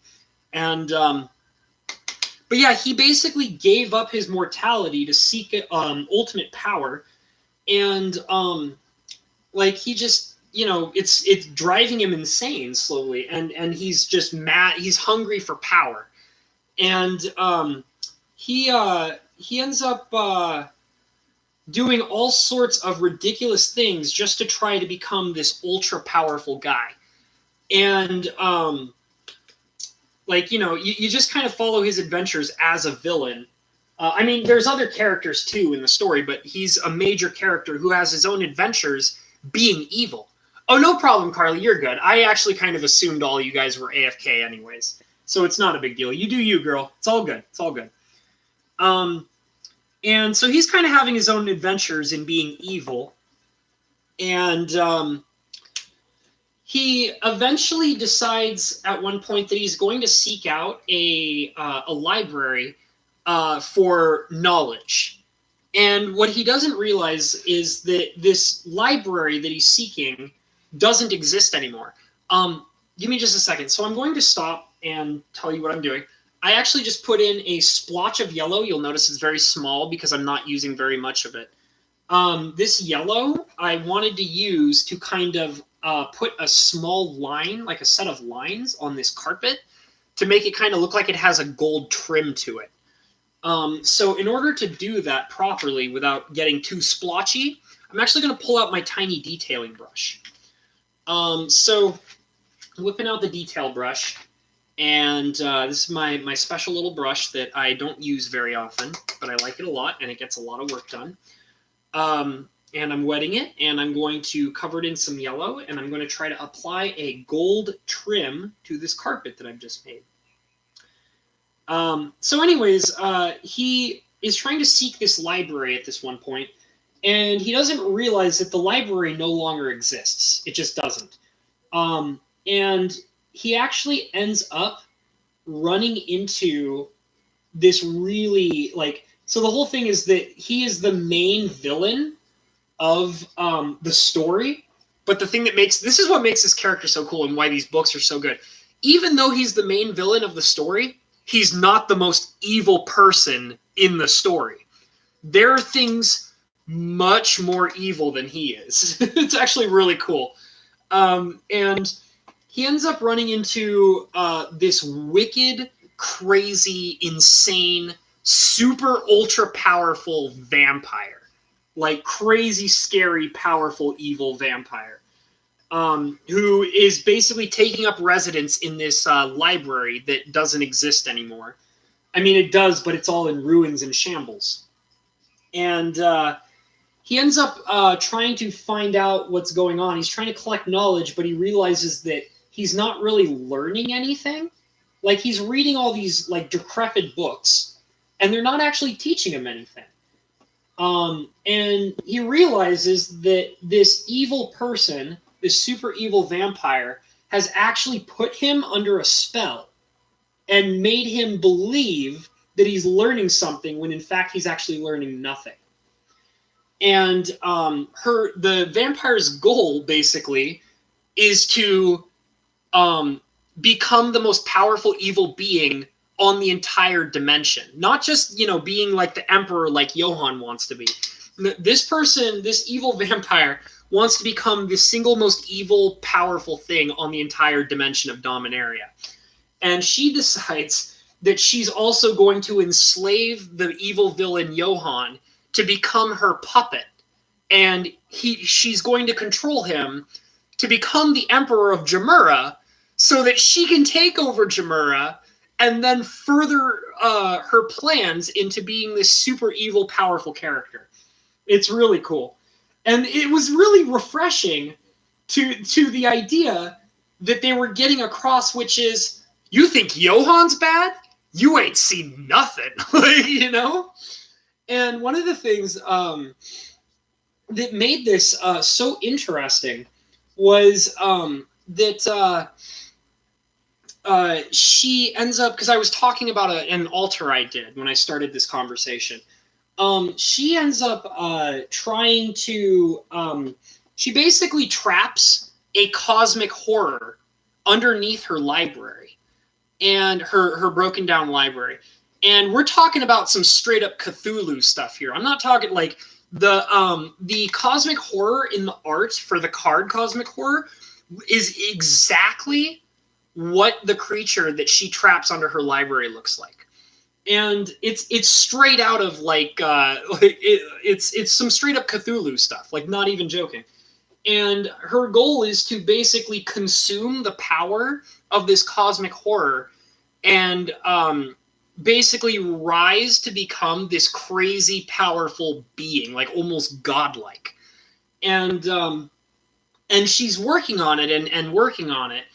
And I mean, it ends up, obviously, it ends up not going well. But the whole point is that this altar that I did of cosmic horror was to reflect that scene. There's this scene where Johann walks down into the basement of this decrepit library, and he sees the gigantic cosmic horror surrounded in a ring of fire with amber crystals all over the place.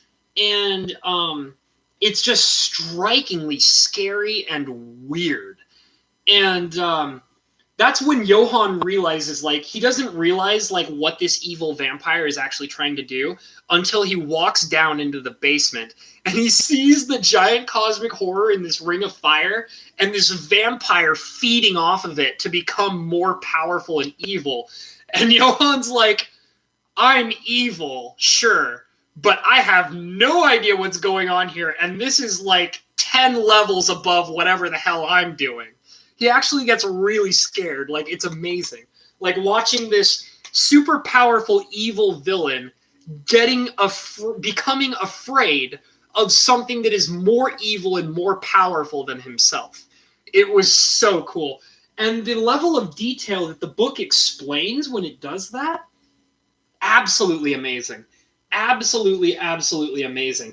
And what I wanted to do was that I thought that the detail of what the story was trying to say was so well done and explained so carefully and intriguingly that I decided that I wanted to replicate that in an altered card, which is what my Cosmic Horror altar ended up being.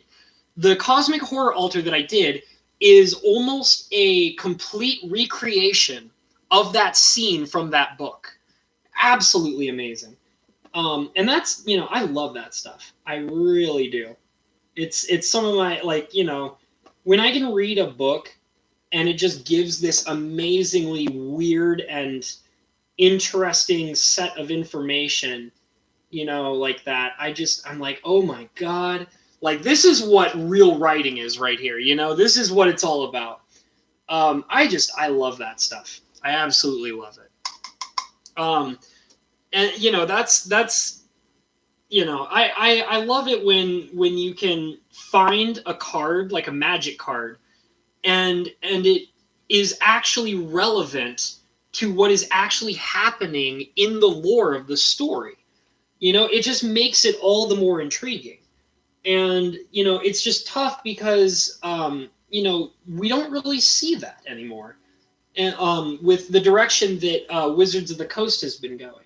It's like everything they write or tell for their stories in their magic card sets are essentially an afterthought. Like, they're like, oh, well, it's whatever. Like, we just want people to play the game, and we just need to tell people the basic amount of what's going on in the flavor text, and that's what's going on.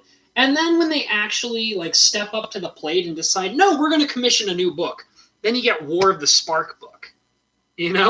Like, come on, guys. Like, come on. Like, let's get some good writing going, and let's actually kind of try to put an effort into telling a decent story here. Come on. You can do it. I believe in you. Come on, guys. Like, I mean, I don't want to, be constantly hating on Wizards of the Coast. Like, they really do a lot of things that absolutely do tick me off. But, I want to give them credit where credit is due, and I want to believe that they can also, be better. They have room for improvement. They could, if they actually put in the effort, they could do something amazing. And, the thing is, too, is that I also talk about the fact a lot that I don't really buy Magic cards anymore. I mean, I'll go ahead and admit that I buy older cards. I go online and I find cards that are very intriguing to me for various different reasons. But other than that, I don't really buy new Magic cards anymore. It's just I never see in Magic cards what I used to love. And that's kind of a turnoff for me when it comes to Magic cards. Like, I want the whole thing. I want to be the Timmy, the Johnny, the Spike, and the Vorthos. I want to do all of it. I want it all to be there. And they used to do that, and now they don't, And it's sad, because now we have it in this way where, they just want to make a game, and they want to make as much money as possible without actually figuring out what people truly actually want. And, I don't really want to support that anymore. Like, I don't really want to give them I don't want to reward them for making something that I'm not interested in anymore. Like, if you want me to give you my money, you got to make it something that I'm actually willing to buy and something that I actually legitimately want. Like, you can't just keep getting away with this whole, like, oh, like we don't care, I don't know. It's very weird, and it's very troubling because like I have a very good friend who still loves Magic, and he's very he's always asking me about my opinions on the next sets and blah blah blah, and I try to be as honest with him as possible. And I mean, he was asking me about Core 20, and I told him, I'll be honest, I think that Core 20 looks like a good set, but I'm not going to buy it. I'm not. Because like there's so many factors that apply to that. Like, it's like you guys can do a nice set every once in a while, but your cardboard is still going to curl. You're still trying to make as much money as possible without actually pleasing all the players that you used to in the past. And you have all these issues with this lawsuit. You don't care about your quality. You sent out damaged products to people that you're trying to apologize for. And I mean, it is that, it's, I don't know. I just don't want to be a part of it. And I feel like that the only way I can make that statement is by not buying new products from them. So there's something that I wanted to work on here, and I had to kind of stop for a second. So I'm going to actually try to use a little bit more of my purple. And the reason why is because I actually only just noticed it. This particular area of the chair here, like this guy right here, it actually extends past the art. And I realized that, you know what? I kind of want to try to finish that little ledge right there. And actually, you know what? I'm actually realizing that that's not the case. Hold on. I have to get a better look at it. Sometimes the light plays tricks on my eyes, so I have to really look at it carefully. Because now I'm realizing that based on this chair side right here, in case you guys can't see it, so this is looking like a pretty flat edge right here. And I can kind of see also that it ends right there, and this is actually open space. So maybe it's not, maybe I don't really need to actually add to that.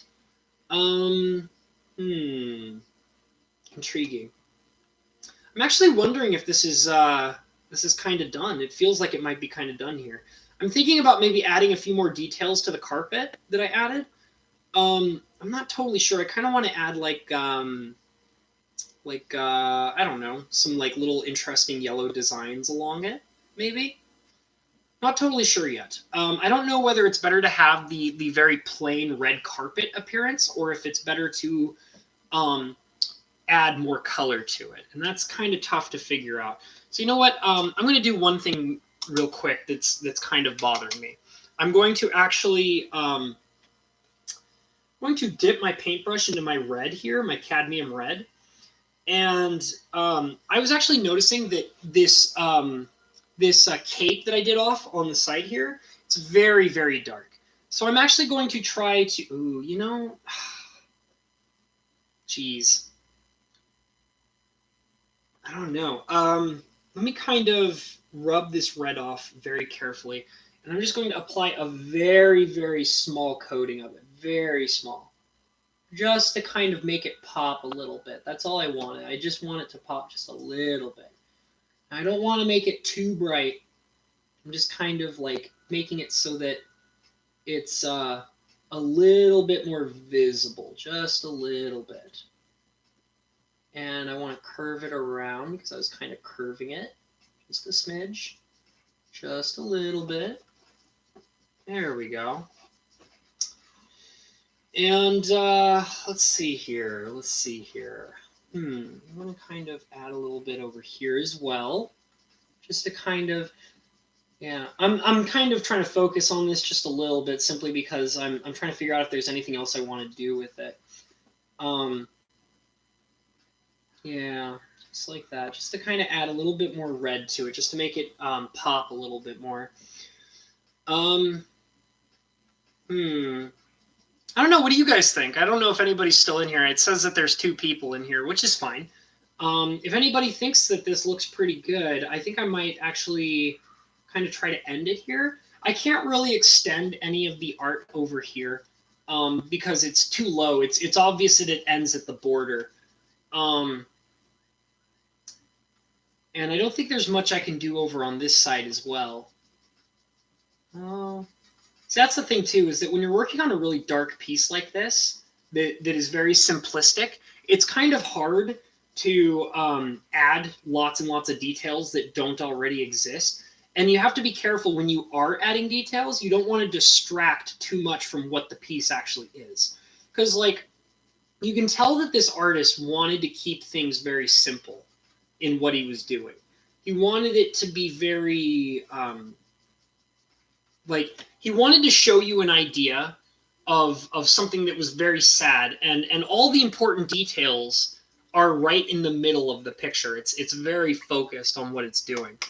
And I don't want to add too many things on the sides simply because I don't want to distract the person who's looking at it from the main focus of what's happening in the art. So I think I might just actually kind of end it with this. I don't think there's much else that I really want to do.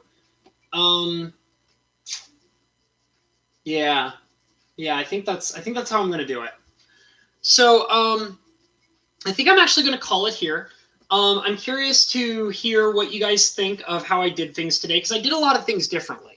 These were all things that were suggested to me to try to just change how, to change the quality of the stream and make it a little more interesting. So the two main things that I did differently were I first of all laid down my death by pillow fight. Yes, the pillow fight is very real. Uh, so the two things that I changed up and made very different this time around is first of all I added my primer before I started the stream, so that way you guys wouldn't have to sit around watching me add a primer to everything. Because I thought that might be a little bit more boring. I'm not sure. I mean, I will admit I generally am constantly talking when I'm doing this, and it could be just as simple as, well, I can just keep talking over while doing my primer. So if I'm doing my primer, I could just keep talking and conversing, and it won't be a big deal. But if you guys think it's a waste of time, then I'll just keep doing it the way that I did this one, which was I added my primer before I started the stream, and then I just went directly into color. Or I can start from the beginning. Uh, and the other thing that I did that was very different is I kept trying to kind of bring my palette up, to kind of show you guys what I was working on, because I was kind of told that a couple of people were curious about how I was mixing my colors and keeping an eye out for what I was working on and adding to the actual painting. Um, so I actually kind of like that, and I might keep doing that, just to kind of give some people an idea of what's going on. Uh, so if you guys like that, let me know. If you guys thought it was distracting for me to bring up the paint palette and show you guys what I was doing there, then let me know. But other than that, I think I'm going to say that I'm pretty done with this. It's very dark, but the focus of what's happening on it is very beautiful, in its own melancholy and sad way. And the whole card altogether is just very beautiful. It's very in your face, destroy target creature, one word name, lot of power, things like that. And I really like that. I like working on cards like that. So I think I'm going to call it here for now. Thank you guys for coming out. I really appreciate it. I know that it was a bit of a smaller stream than last time. That's okay. It doesn't bother me in the least. We're making it. We're doing our thing and we're making it. Perhaps do a video instead of a live stream to show your preparation. It would be shorter and sweeter for more views or newcomers. Okay, yeah. I'll be honest, I haven't really tried to do video of any kind. I've never done video editing. That's the main reason why I haven't actually tried to make any videos. I have a potato camera here, and I haven't really done any video editing. I do have some video editing programs, and not too long ago, I was kind of trying to look up some tutorials on how to get into video editing, and a lot of them were not very helpful to me. They didn't seem to really help me out in understanding where to get started on video editing.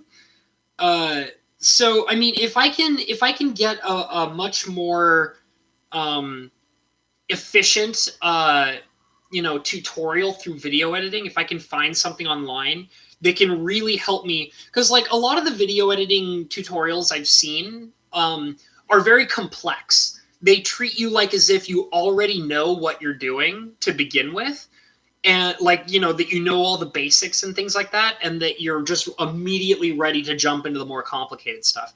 And I don't even really know the basics for video editing, you know what I'm saying? So I mean, if I can get my hands on a tutorial that will really, really just, like video editing for dummies kind of style, just get it down to the very beginning, simple stuff. I'll look around a little more thoroughly to see if I can find something of that particular caliber, because that's where I need to start.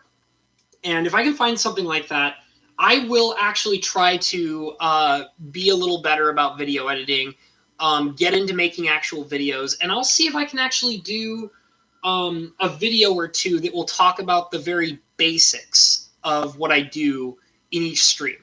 Google has all the answers. I can't adult with it. Okay, I will definitely look into that then. I will try to see if I can pull up a very basic tutorial and see if I can make any headway into that, okay? So I appreciate the two of you that came in here. It was a lot of fun. I do enjoy doing this. And like I said, I'm going to keep on trying to do these streams more regularly. I believe that my DeviantArt page is, the link to my DeviantArt page is in the description. So if you guys are curious about looking at, other art pieces I've done, like for example, when I was talking about the cosmic horror, that is also in my DeviantArt page, so you can find it there. And it should be in the description. What was it? There was another thing I was going to say.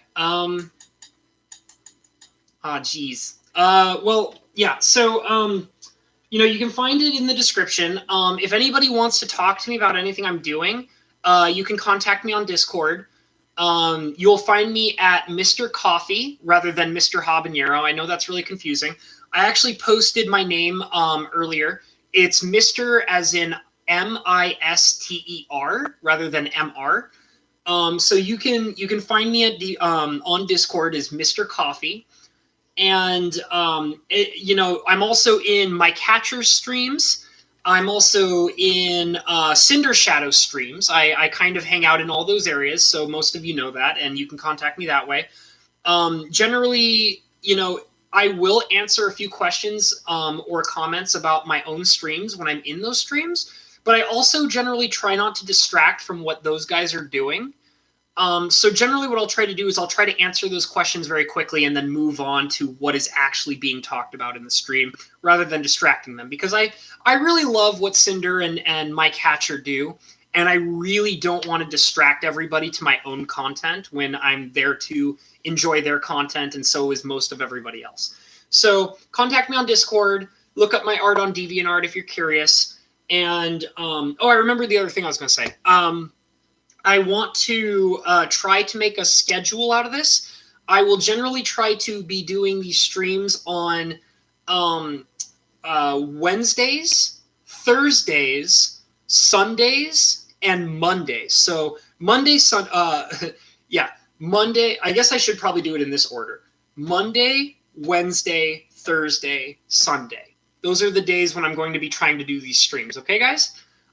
So once again, thank you all for coming out. If you really enjoyed this or are curious about any of my other content, feel free to subscribe, hit that notification bell so you guys can know when my streams are going to happen. They'll generally happen around the same time, which is around 1 to 2 to 2:30, that general timing. So yeah, hit that subscribe, hit that notification if you're curious for more stuff or information. And other than that, I will end it on the words of saying, follow your dreams, guys, okay? Because as long as you're following your dreams, they'll get you where you want to be, okay? So take it easy, guys. Have a nice day.